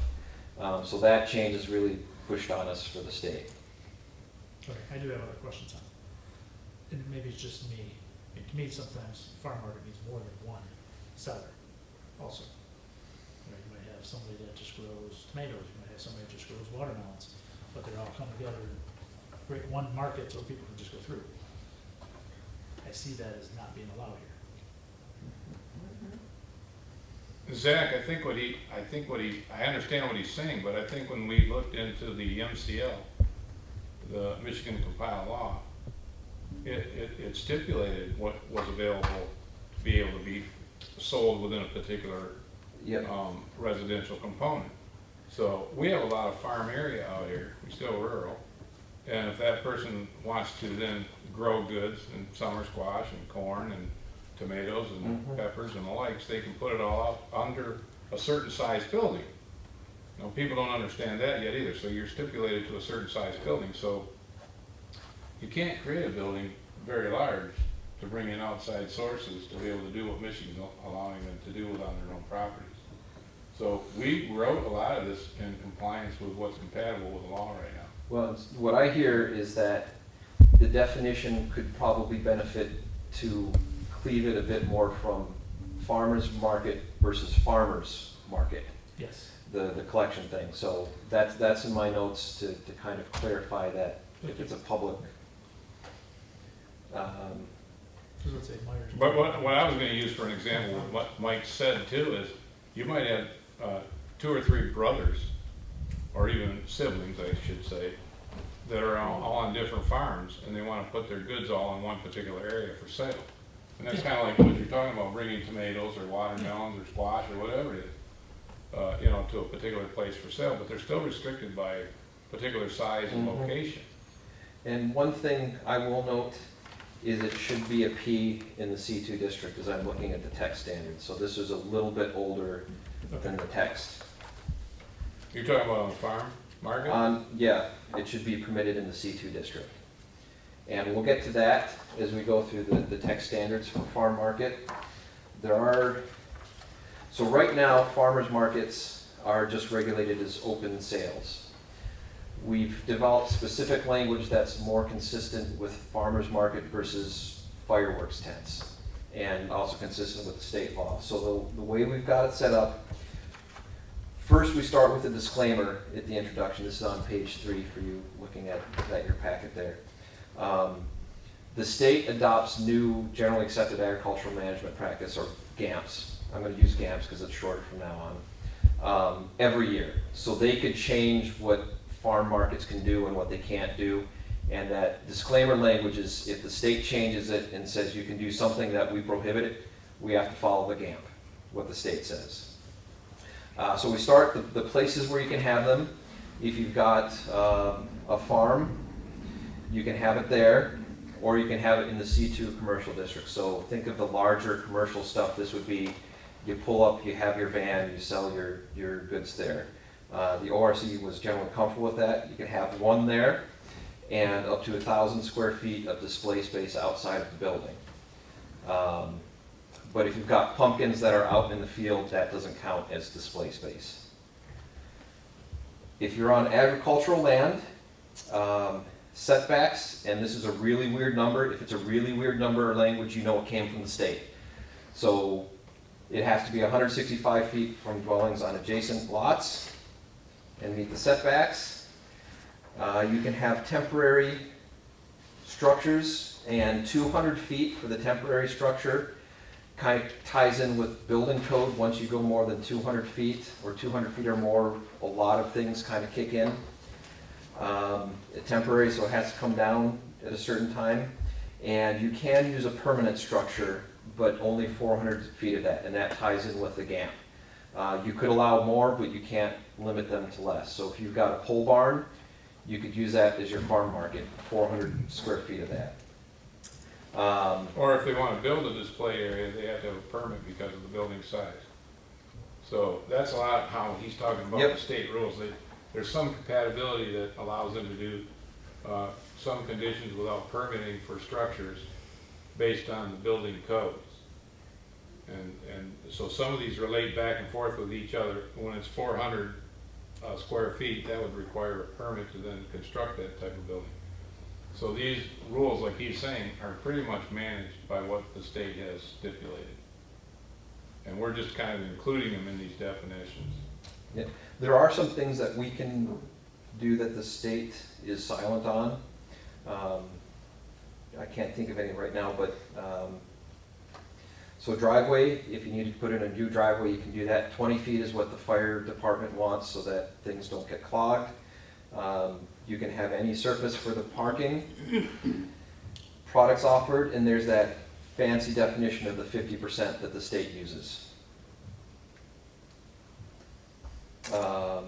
In general commercial districts, we can be a little bit tighter because the state, or we have more freedom, I guess, because the state doesn't require us to allow them. They need to meet the setbacks of the district where they're going to set up. They can only use temporary structures. If they're setting up in a storefront, then it's a store, it's not a farm market. They have to use existing driveways. It's commercial, so there probably should be one. They have to use the existing parking, and all the products in this case have to come from the affiliated farm. So this is really, you want a local farmer who's bringing his goods for folks to buy, as opposed to a farmer who's bringing some of his goods and going to Eastern Market and bringing the rest. Now, you could allow for sale of things that they don't grow if you want to. That's an option you can do. Another note from the attorney is they want a better definition for farm affiliated with the vendor, and there is some direction, some language we can borrow from the GAMPs on that. So that's a change that's relatively easy to make. Do folks have any questions or thoughts on the farm market standards? I do have a question. If we're spelling out the GAMP language in our ordinance, does this mean we're going to have to amend this every time GAMP changes? No, it can be written in such a way that when Michigan changes their regulations, it would automatically change the regulations within the ordinance we have in place. Okay, but it wouldn't require formal action from No, us. and we do that with code sections all the time, because every time the state of Michigan changes a code, we don't wanna rewrite our ordinance in particular for our changes to make that happen within the district we're authorized to be in. So this would be the same with GAMP. If their rules change because of what Michigan's done, this ordinance would then update to those new rules within those GAMP guidelines. Yep, so, We'll have it written in such a way that it would do that. I mean, that's the only way to write this. yep, and so that was kind of the introductory text where it says, provided that to the extent any of these standards conflict with applicable generally accepted agricultural management practices adopted by MDARD, the generally accepted agricultural management practices shall control. There you go. So we tried to, this was an interesting balancing act where there were some things that we could control ourselves because the state was silent. Some things where the state has specific standards that we thought there was value to include here so folks don't have to go looking back and forth. But for example, if the state says next year that farm markets have to be 50 feet from adjacent dwellings, that language would say, we say 165, but the state says 50, so it's 50 now. And we don't necessarily have to have that language at the front because it would happen anyway, but it just makes it easier and clearer for everybody. All right. Not hearing many other questions on there. I hope that's a good sign. So are folks then comfortable with the agricultural uses that we've got there? I have the note that we're going to add or massage the farm market definition to separate the individual farm market versus the community farm market out. Or I just said we're gonna change it. But yeah, we're gonna modify it then if that's Yeah. what you, yeah, I guess that's the best way of saying it. All right, next, for food service uses. There are a number of changes here. They're not as drastic as it looks. Part of it is we're just separating uses a little bit more. Some things were mashed together in weird ways, but so we tried to split them with how we felt the impact was going to be. So bar and lounge, no changes. For carry-out restaurant or concession stand, it's already kind of in there this way, but we clarified it's a special land use in C1, permitted in C2, and permitted in recreation. So a lot of these you'll see there's special land use in C1, and for those of you who haven't gone through your intent of the C1 versus C2 district, C1 is kind of the smaller neighborhood commercial versus C2, which is what you'll have up and down M24. So the idea with making a lot of these special uses is because they're smaller and they're closer to residential uses, we want to give them a little more scrutiny versus you're in a bunch of commercial, you're probably not going to have that big an impact. Drive-in restaurant, A&W, I don't know that we have any of those here, but they're pretty fun. I know Ortonville's got one. Drive-through restaurants, so these would be just where you drive through. Well, you got Checkers and you got certain places that just drive through. Yep. Does anyone remember Hot and Now? Yep, Hot and Now, the smaller type things. But the reason we got more definitive is because, you know, you have your places like Sonic's, you got all different kinds of fast food type restaurants. And so we tried to say, if we're within a neighborhood, more of a neighborhood setting or closer to a neighborhood setting versus what, like he's talking about, where you're driving up and down M24, major thoroughfare, we want to make sure that we have a public hearing to see if there's any concerns in particular of what the residents may have. Sometimes I know in a particular, and I hate to use it as examples because of where I used to work, but a particular restaurant, because it was a drive-through restaurant, the loudspeakers were adjacent to a residential home. And so when people came in, they constantly heard the orders of the loudspeaker in their backyard all the time, and it was a nuisance. It became a nuisance. So we tried to be specific when we wrote some of these, so these aren't going to happen or occur in Oxford. So we did spend a lot of time in talking discussion, and we talked about every type of particular restaurant you could, up from Culver's on down. I mean, I don't know. We just went through the zone on this stuff. Yep. One of the things we tried to do was apply it to real life scenarios Yeah. within the township. Yeah. We used a lot of mental Glad you did examples. all your testing south of here. Yes. Well, a lot Just of it. saying. That's what I meant, but I didn't want to say it quite like that. One thing we did add is the microbrewery or distillery. That's a new one. Yep, the zoning ordinance doesn't really address that now, and it's kind of becoming a much more popular thing. The town I live in has a couple of them now. Jolly Pumpkin, their facilities there. We have another microbrewery.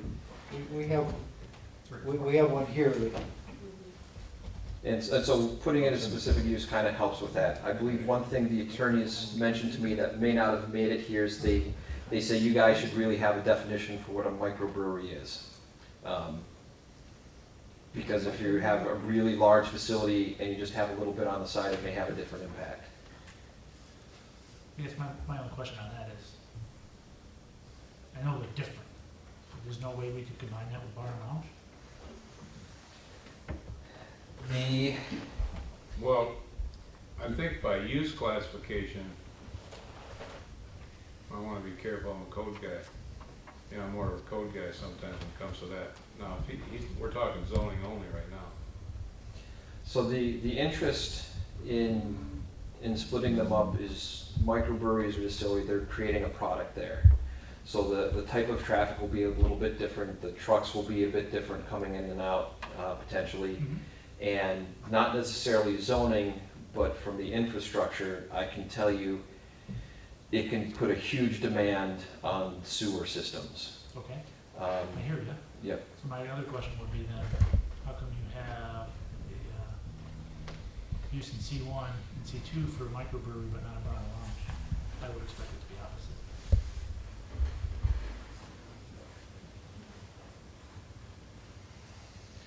ORC members, do you recall why we? I'm thinking right now in the back of my head, I mean, Same liquor here. licenses are controlled by the township by availability, and it's based on population. And when we were talking about sit-down restaurants and available liquor licenses, all the breweries, microbreweries, they're creating their own license category Yep. through the state of Michigan by their use. So I don't want to put, I think I want to keep them separate based on how people want to develop them by the way they get their liquor license through the state of Michigan. And I guess that's understandable, but I guess my point is you get a, I see what you're Special saying, land but we use. don't allow one, and what you're saying is we don't allow it to be in the C1, C2. you don't allow a bar and a lounge to be in a C1, but you allow a microbrewery to be in C1 with a special land use. Why wouldn't they be either the same or opposite? We talked about this, I can't relate to it, right? We did this like months ago. or Yep. Well, so what did it have anything to do with? Because a bar, a microbrewery and distillery can do exactly the same thing as a bar and a lounge.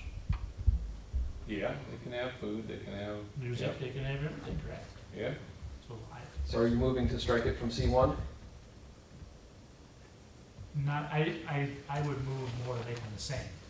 So either you strike it from C1 or you add bar and lounge to C1. Because maybe they're the same.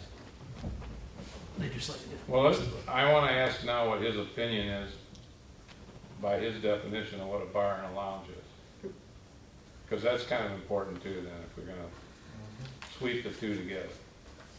What's your opinion of bar and lounge? What's my opinion? Yeah, well, you're gonna give us your opinion on what it is. That's the definition. It's an establishment that people go to for entertainment. Either have a liquor license or not, but there's music, food, and social activities, I'll leave it at that. And you're saying the same things at a brewery? I would think so. Yeah, it probably could be. It probably could be the game. I don't think I've been to a microbrewery that, unless it's a large microbrewery that's, you're talking vats and vats and vats, but if it's a. Yeah, most of your smaller ones are not. You might have 2 vats. Correct, so Maybe most of those 3. would have a bar and a lounge in, because they're selling their Yeah, product, maybe and they're 3. serving food, and they have bands. Maybe they're almost identical. And I would say a microbrewery probably would get bigger than a bar and Zach, lounge. do we have a definition on that? We don't have a definition. Nope. We don't have a definition. We'd have to create a definition to put them in combination with each other, I believe. We do have a definition for what we did on brewery. I don't know if they're called a lounge. Well, he's thinking of smoking lounge or something. Well, No, you could have, no, I'm just teasing. but I would think from a microbrewery distillery, you might have different, Okay, let's Aromas that just come out put based on the a property. question mark there for now. Okay. And we'll add, the process of, I'm gonna say bar and lounge, that's the way it was done. and see if the definitions are compatible, and we sweep the two together. All right. That's what he's asking for, and it'd be under the C1 categories. So I will work on pulling definitions for those Yeah. together. Mm-hmm. But otherwise, I hear folks are comfortable with the rest of the food service uses. Is that? I do have one question. Yep. In B for concession stands, you've got C1, C2, and recreation. Where would education fall under that? Like the concession stands at the high school?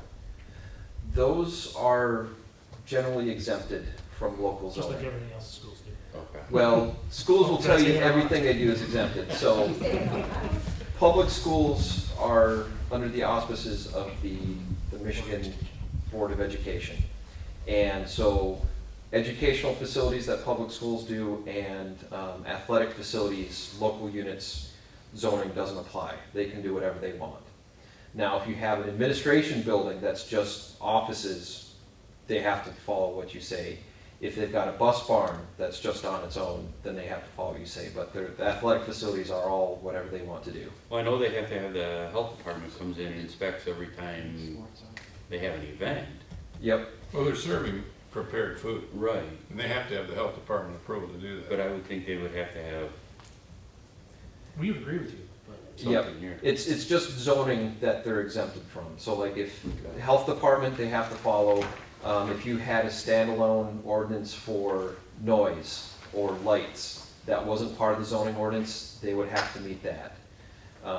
Or engineering standards for drainage. But I mean, tiles. schools, I mean, they're kind of on a free run because, they're controlled by the state as far as like permitting where they go. And the only thing sometimes, like you said, there are certain categories that you can do through planning and zoning Yep. to make them comply. But all the construction and all the activity and all the school buildings, they're not regulated by anything through our local jurisdiction. It's all through the state of Michigan and the state fire marshal. Wow. So we don't permit them, we don't have anything to do with any of that. And that's where parents a lot of times don't know when their kids go there every day, like, what's going on here? How come what do you mean you don't do this? Well, I didn't write those rules, they're promulgated by somebody way above me. Wow. So that's how it works. Yeah, Mr. Sharp. well, Mr. I just Sheriff, wonder, I'm guessing you cover it someplace else. What about food trucks? well, that's a whole different ballgame. We got a separate definition- ordinance for just for that. That's not under we have food a- services. We have a separate ordinance for that, Okay, I and how they're assume so. permitted and how they're utilized within. You looking the for a side gig? community. He probably is. it's gonna park He's outside. been his wanting, house. he's been wanting to sell those brats for a long time. All right. So what I hear for food services, my homework is definition for bar and lounge. And compatibility with the idea that it might fit where microbreweries fit. So that would be a TBD. All right, folks doing good? You need a stretch or anything? I'm okay yet if everybody else is okay. Meg, are you good to go for a minute? Yep. Corey, John, you okay? No, I'm ready. Let's move forward to the next page. All right. If we Next get up through this then, next page, that's pretty good too. I mean, we're gonna, I don't Yep. know how much time we wanna put it. Arts, entertainment, and recreation uses. Assembly or dance hall, that just kind of got rolled into the one below it. Let's see, any other big changes? So indoor recreation, that's already defined. So we didn't need the commercial on there. Same thing, the change for outdoor. Now, one subtle thing we've done for indoor recreation. So I think it's typically larger buildings because basketball courts are big, pools are big, that type of thing. Think bigger. Yep. If you look down to R, indoor shooting range was basically pulled out of the indoor recreation. For special treatment, it's permitted, whereas the others are special land use. And the rationale behind that was generally that those types of facilities they're smaller buildings, so the impacts are less than having a really large building. Right now, as the current zoning ordinances, they would be treated the same as commercial indoor recreation. So that's where we pulled that out. Let's see, other big changes. The outdoor shooting range was already kind of buried back in section 5.31. It just gets to live here in the schedule of use tables. And fairgrounds was also a defined term in the zoning ordinance, but he didn't have any zoning district to live in, so we placed him there as a special land use in the recreation. One other thing with a lot of changes, the transient temporary amusements on letter P. The reason why we put it there with all the S's is churches are permitted, or places of worship are permitted in a lot of those. And so the idea is that if you wanted to have kind of a carnival or that type of event in the parking lot or wherever, that this would provide a means to do that, versus right now you can only do it as a special land use in C2. So I have a question. Yep. So if I read this correctly, I can have one in my yard. You have to do special land use, but you could. Okay. We also made it a permitted use in recreation district. We figured since it already happens, Food truck, carnival, business house. Let's go. since the carnival already happens in the recreation district, we figured we should make that spick and span, so we said that's a permitted use. Because it seems to be happening there and it seems to be working out okay. Can I ask what the definition of transient temporary amusement is? Yes, I believe we have that one in here. Carnival. What is that? Carnival. That's the best way.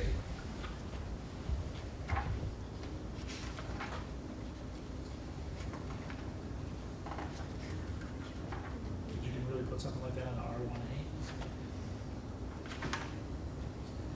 Probably not, but I'm thinking the development up north, they have that large park space in there. Yeah. So maybe the residents want to get a tilt-a-whirl for them to have there. So this would allow that.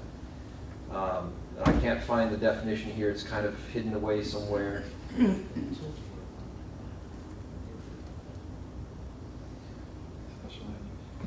But yeah, so part of the criteria, if you want to put a tilt-a-whirl in your backyard, this body will look at it as a special land use and say that's probably too close to your neighbors. They're going to be hearing the sound and all that stuff, versus if you have a common space that the development has, it'll be a little bit different in the review process. Yeah, but we were looking at like, you know, like when you go to the northeast quadrant out there and you have all the named farms, and when they do these events, when they do these outdoor events, like Winnigan just had an outdoor event for people that come and jump on horses and do all the different things they do.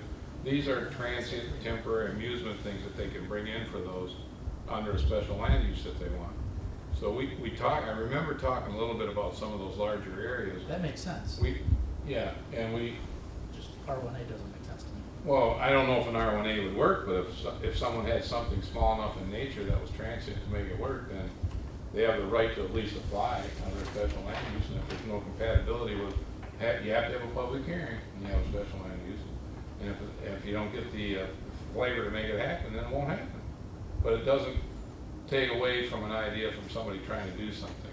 But I know we utilized some of the stuff with the horse people and some of their events and some of the transient stuff they do. And it had to do with bringing in people to stay there too and spend the night and do all the other stuff. So But why not SF3? There's nothing there. I can't remember why Everywhere else. we excluded that. what? SF3. We included SF3. What are you talking about? It's not on there. It's not on here. Oh, it is not on there? Nope. What? Any objections to including it on there? Why? No objections from me. If you're gonna have it everywhere else, it's gotta be there. Yep. Oh, we So- left an S on. I don't know if that's just a mistake, Zach, or It, I think it's just a mistake. yeah. So to your answer, in a R1A district, it's probably going to be in a common space in one of the developments. So if they want to get together, So is that truly a R1A then? if it's in a Yes. common place? yep. So like one of the things during pandemic world is they got in food trucks and they kind of had food truck Fridays in there. Mhm. They didn't get permits because we didn't have a prop, but or this building is in R1A. So if, I don't know, we wanted to have a carnival, mini carnival out there where the kids get to meet the cops. Sweet, let's do it. Yeah. But yeah, I don't see it on individual lots. In the other zoning districts where it would most likely happen, in addition to the common spaces, would be those places where there are churches. I'm applying, once this goes through, I'm applying, just saying. I'll go in with you on the I'll figure out something to tilted put in one. there. Donkey rides. Just- I bet that's what you'll be. Let's see, one other change was the recreational facilities for residents. And one of the comments I got from the attorneys that isn't necessarily in there is residents of the development, not just residents, because everyone resides somewhere, I hope. So that kind of includes if you've got a pool or tennis court or something like that as part of development. This is just saying, yeah, you can have those there.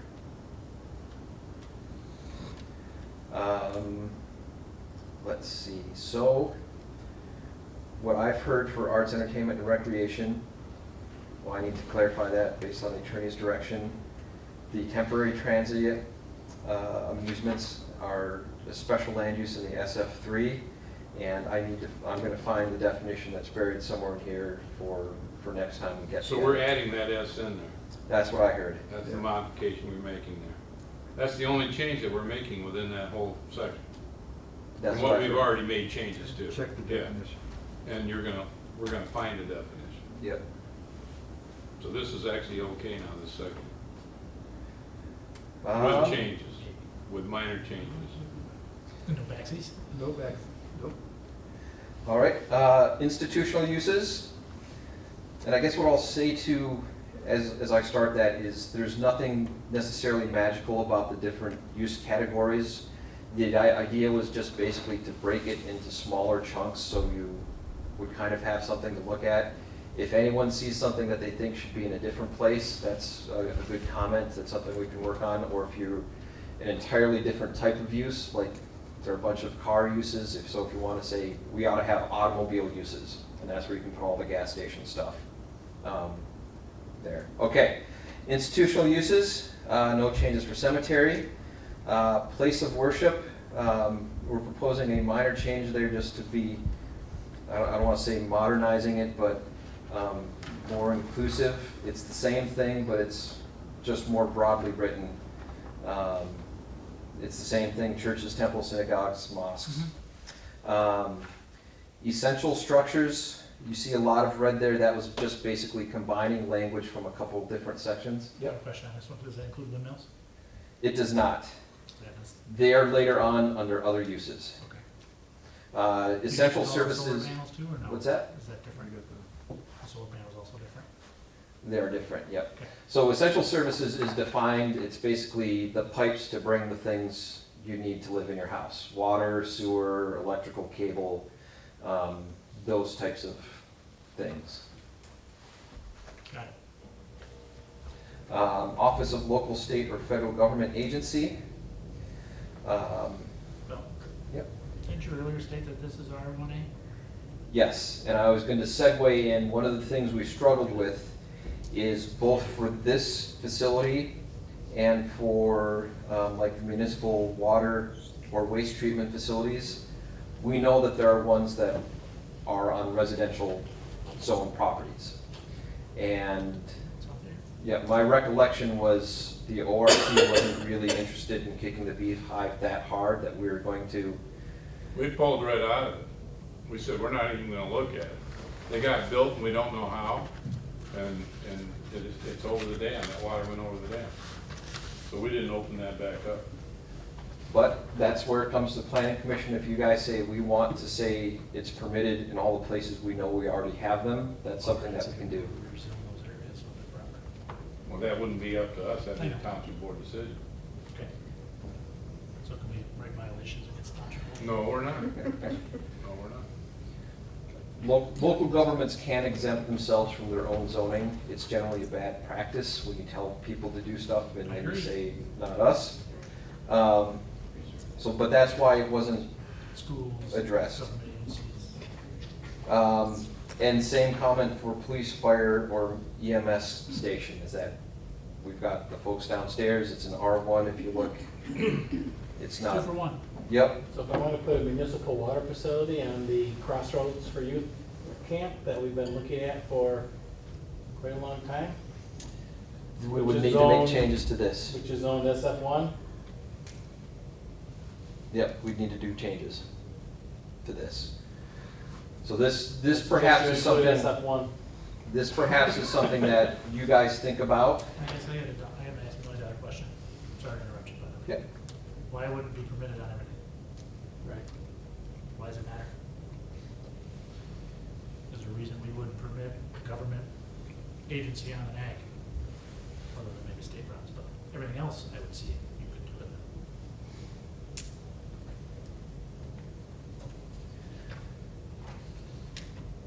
You would like to see all government or federal or state agencies permitted on every district? Why would you, what's the rationale for not? Well, I mean, do you want a post office next to your house, or do you wanna have a, I mean, I don't know, I guess, I mean, using the post office example, can you really, well, no, that's a federal agency, Right. I mean, I'm looking at you're talking about agencies, and I'm looking at like local and state and government. I think there's certain places where they don't fit next to residential personally, but. I don't say I disagree, I'm just wondering. You know, Well, we know because they're not compatible within those districts. But we know there's, Now, that's not essential services. We're talking about essential services comes under different, no, I'm looking at D. I know what you're looking at. I just read it again. Because essential services, what Mr. Sharp brought up for Crossroads, is that an essential service, or is that? No. The pipes are Agreed. essential, So but if there's an the establishment treatment above those pipes. pipes, that's not an essential service. Because It's you need already those there. establishment to run the pipes, but it's not. I don't Can't put really pipes know in the ground, whether it's you can't run. essential or not to have clean water, but I think it might That's be. essential, by the way. But I think it might be, and that's what you're We talking want about. to cut water. That might be an argument. So Can like, you you go know, up- Can you go up to a little chat so I can see the categories? I'm looking at the, like a fire station. well, that's a local. That's a local agency. They're spelled out. So you got police, fire, or an emergency medical station right there. And is it allowed in SF2? He's back to that SF2 again. There he goes, he wants that Thinking about SF2, a man. fire station. So station number 3, the land which is deeded to the township by levy is located in SF2 up there. So John, Yeah, I guess I what- can't is see that- anything is that- further, John. Is Sorry. that the 3.5 acre piece or what? Yeah, that's a 3.5 acre piece you're talking about. That's SF2 up there on, So you can You know what, I'm not opposed in maybe larger areas, but not in the tighter ones where we have denser. Well, and one option would be to make them as special land uses, because then you can look at that more broadly of, is it gonna impact the But if he's neighborhood? gonna say his particular SF1 group, we might as well include all the SFs and some of the other that are larger areas under special land use. Then I would say I'd go along with it. Because then you're looking for compatibility and you have the public hearing and you hear your inputs, and where there might be restrictions required to make it work, then okay. I don't wanna create something that automatically creates a nuisance. That's what I'm trying to avoid. Well, and some of these could, so like the equipment or material storage yard, that's probably not compatible with a lot of residential No, areas. those are not compatible. But, you know, those are more your industrial type uses and restrictions for what they have to make it work. But I can go along with Sharp's opinion and what he's asking. So let me We don't want to run, create ourselves problems. We already have problems. We don't need more. Well, that's what I'm talking about. I don't wanna create any more. I don't wanna create nuisances, I don't want, but under a special land use, then they have to apply yep, and go through the public hearing and format and get and then the township board has to make the final decision, because it's a recommendation from the planning commission to the township board for final approval. So, yeah, it goes through the steps, and, yeah, I'm okay with it. So, help me put this in my real layman terms. Is Crossroads zoning, I mean, Crossroad for use, if we put a pump station there, we need to have special land use. not a pump station, but a treatment facility, like another water treatment facility like we have over here, because it's not being categorized, it specifically says municipal water or wastewater treatment It facility. does So that's say what- a pump wastewater. station's not a treatment facility, Mhm. but the water source, just like we have over here on Dunlap would be. Where you're getting the iron out and putting the Correct. chemicals in. Correct. So, and then we have the second one is our new fire station potential. Correct. Well, possibly, yeah. It could be We're talking down about the that road. for 10 years. Could No, be. no, no, we are working on that. So, The board, just a minute, Zach. We are working on that fire station. That property, to develop that property in baby steps, to move forward for the possibility of a fire hall there.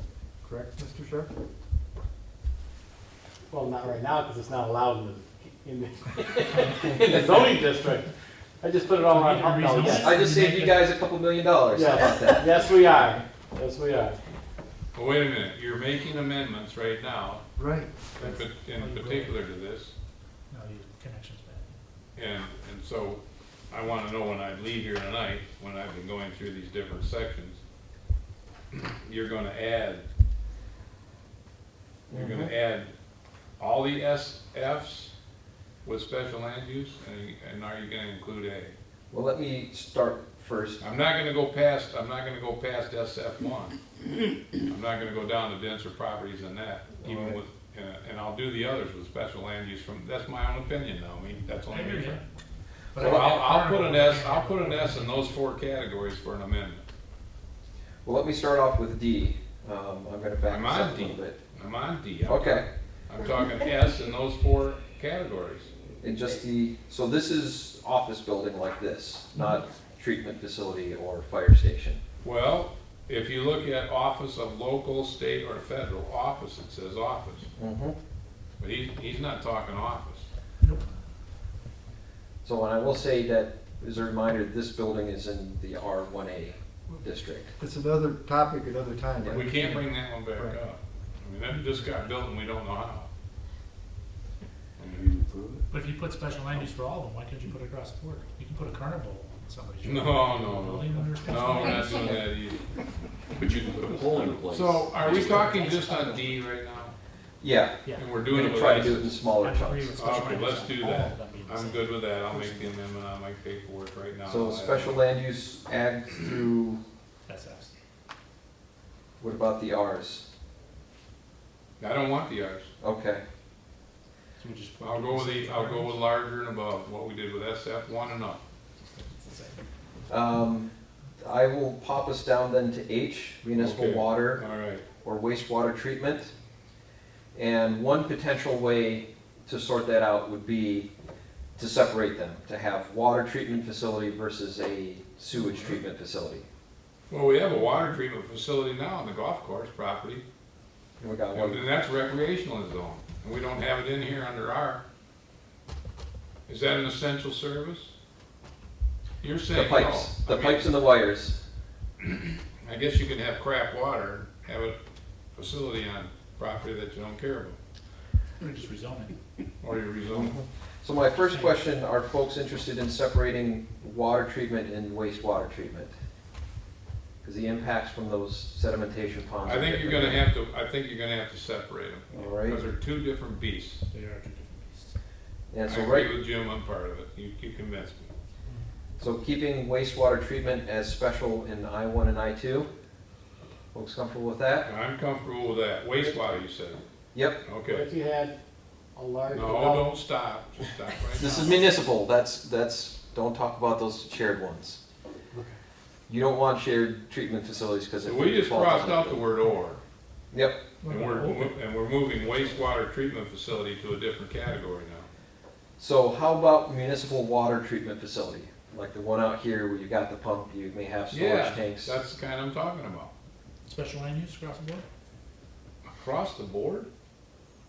Maybe not mobile Legislative home. township don't ask for special land uses. Well, we don't regulate mobile homes, they have their own commission, so we're not part of that. So we have 2, we have one that's in R1 in Oxford Woods, We have one in recreation at the golf course. that's a booster station. Oh, that's just a Not a booster. treatment plant. Oh, it's not a treatment.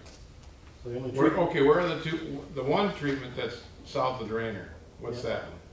that's in Oxford Woods, so that's an R1. R1, And then the other one is currently here. on the township property, which I believe is R1A. No, R1A. Yep. Yeah, we're R1A. They're both in properties that are, And then we are looking at a new source over on the Crossroads property. That's where we've been directed to go search for some I didn't water know that. over there on the Crossroads, which is. what On the did we west, say, on the SF1, north, on the north side? On the Yep. north side, Only on the north side, okay. So, right. you know I what? mean, generally we don't Zach, put we them in probably there. better put them in there, Special lacrosse. yeah. Yep.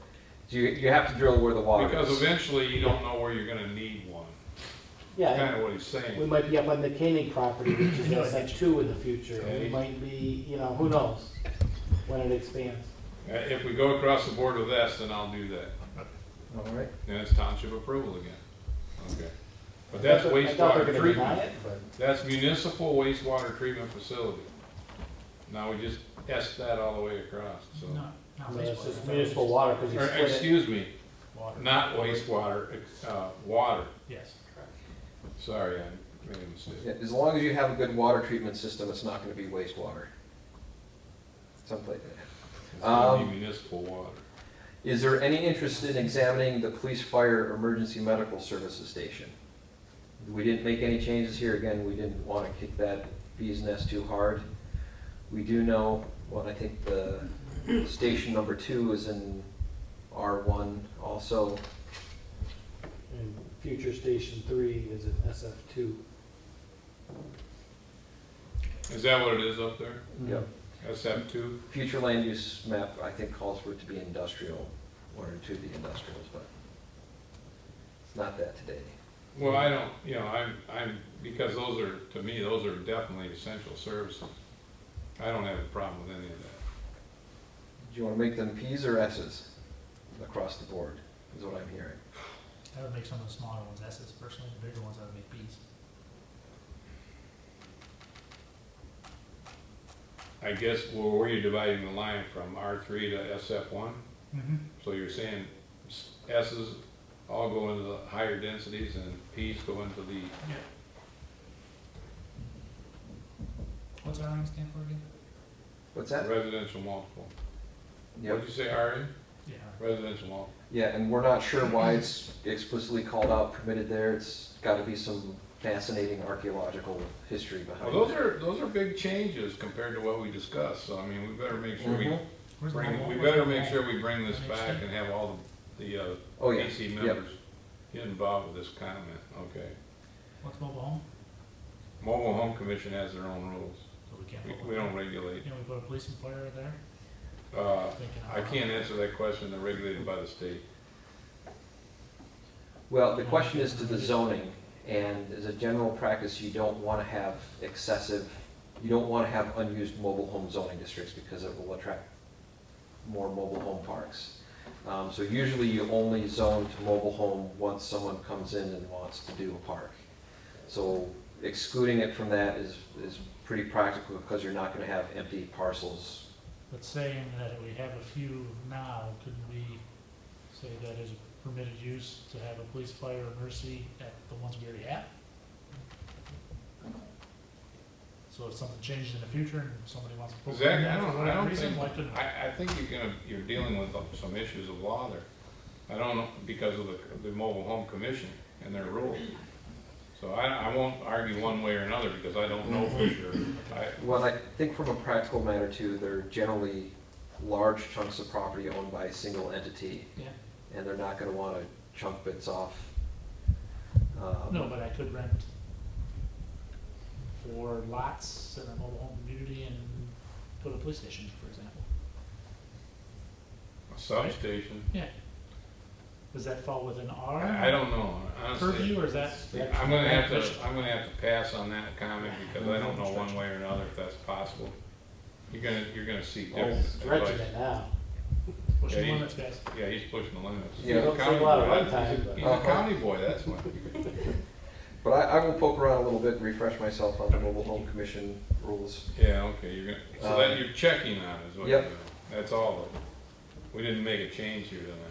One other thing that we added explicitly, since voting has become a hot topic, is just explicitly say you can have a polling place in any zoning district. Now, Only if they'll let you. well, yes, we can't just go and declare this is a polling place, and the state has, Pretty soon we're gonna be in tents outside. yep, the state has standards about what type of facilities, so that will control, so you're not gonna put it in someone's house, but if there's like a You can do it on my clubhouse. garage, I'll let you. I don't think the We may state be there has standards someday. when it comes. Nobody to else moving. wants us. Yeah, so that was just kind of a clarity thing there. Especially out of state. Private elementary school has been added as special use in a lot of the residential areas. And the reason why it's private is because the state, as we described earlier, can put them wherever they want for public schools.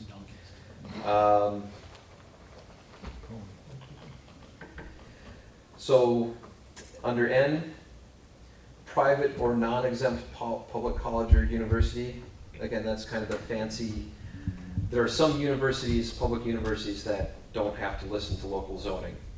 If they have basically a board of regents, they can do what they want.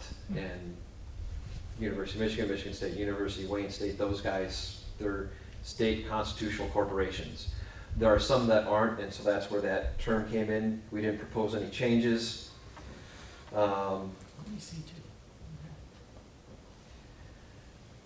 Let's see, under O, the idea with that is it's more of technical training. That's why I'm against, you take industrial property and put them there and they don't have to pay. Yep. Okay. For private though? Either one, Okay. yeah. All right, so we're down at the bottom of institutional. What I've heard is Office of Local, State, or Federal Government is gonna be penciled in as special in the ag and suburban farms. We're splitting water and wastewater. Yeah, we did that. Let's see, with becoming S's in many. Police, fire is going to be permitted in the large ag and SF and S in the Rs. I have to check on the mobile home adventures. And that's all the changes I had for institutional uses. Does anyone have anything that I missed? No, I think you got it. All right, do we want to do another page? Here's what I'm thinking right now. We did pretty good so far, I think, with the uses we went through, and when we get to business, commercial, and retail, we got a lot of discussion there. And it would be nice maybe to have one or two of the other members on board. All right. And I don't know what we have currently available for the next available meeting date for planning commission, but we could bring this on separately and then wipe this out in another meeting. Yeah. Yep. And I think that'd be a little more appropriate at that time to get some other value of opinions in here too. All right. So let's just maybe stop from tonight. I'm on page 2 with where we stopped on 9/23/21. And then we move forward with page 3, starting at our next available meeting date. We'll add it as an agenda item. It would be October 14th. Do you need to move to set aside or anything like that? I don't think so. No, No? no, because it wasn't anything that required action tonight. No, It's just they're not. discussion. It's just discussion. The only thing that you would have to decide tonight is if you want to schedule a public hearing for October 14th. No, I don't want to do that yet. Okay. It's too early for me. I want to hear the other input and get through more of it. And because I really felt like what we should have been doing for schedule regulations should have just been a meeting by itself anyway. It's a lot. There's enough here. I mean, this will give us another meeting date. We'll get through the rest of it at that point in time, and then we'll establish where we head from there. And then we clean up what we have to with the attorney, with the comments the attorney's made on some of these other issues, and if we made other changes that the attorney doesn't like with definition, then we go from that again. So we still wait for other feedback. We're still a little ways away yet. Yep. And hopefully by the end of the year, we got some kind of, we're somewhere. Let's just say it Yep. that way. All right. Is everybody good with that? I'm good with Yeah. that. Okay, so we closed it on, after institutional uses on page 2 from what we had in our documents tonight. So I'm gonna keep the same documents I have that we shouldn't have to even change really for the next meeting date, because it's only just open discussion anyway. And then we're gonna go to our agenda. Thank you, that's a lot of work today, guys. Yeah, I thought we Go home did, and I thought we did crack pretty good something myself. out. Now, wait a minute, we're at, well, we have no unfinished business. Well, I guess we don't yet on this agenda tonight. And we have communications and committee reports. Economic Development Committee, who's on that right now? I am, no, nothing to report. There's ma'am. nothing to report on that? Well, Ordinance Review Committee, I guess we kind of just really went through what we've been working on.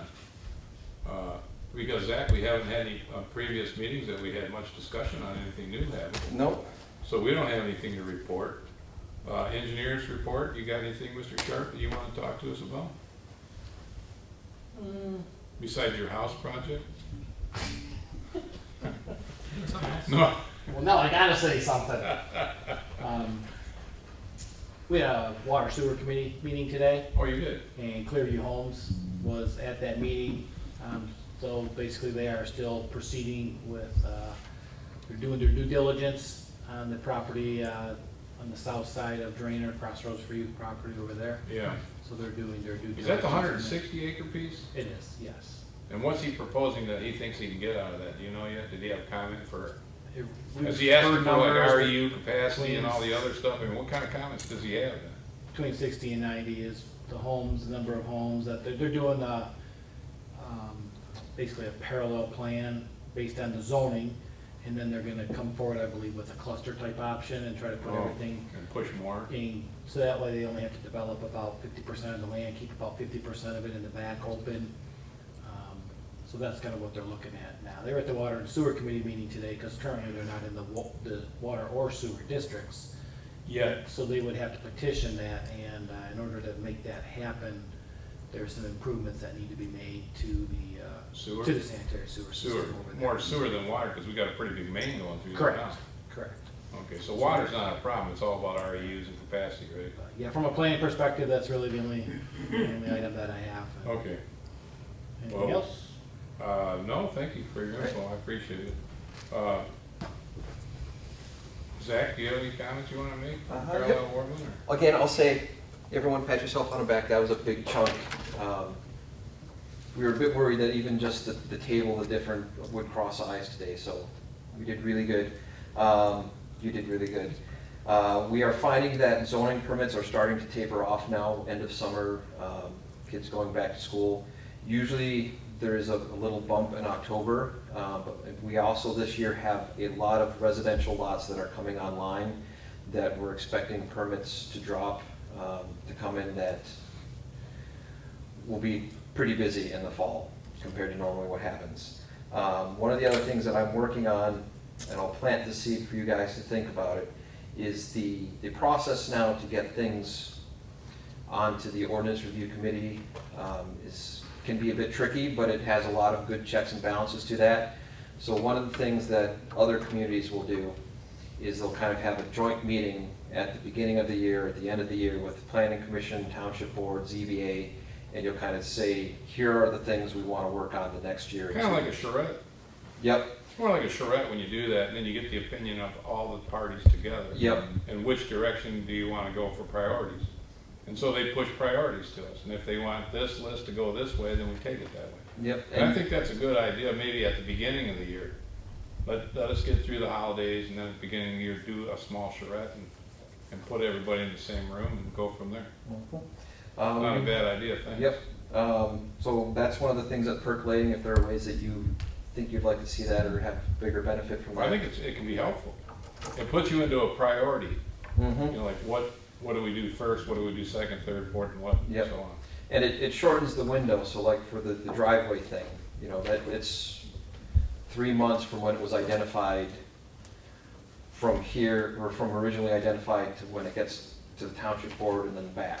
So that's, you know, a big window versus if it's something that you can identify together, it pumps it out. Nice idea, thanks. That's all that I've got. All right, appreciate your comments. Next is adjournment, and we're done at 9:05.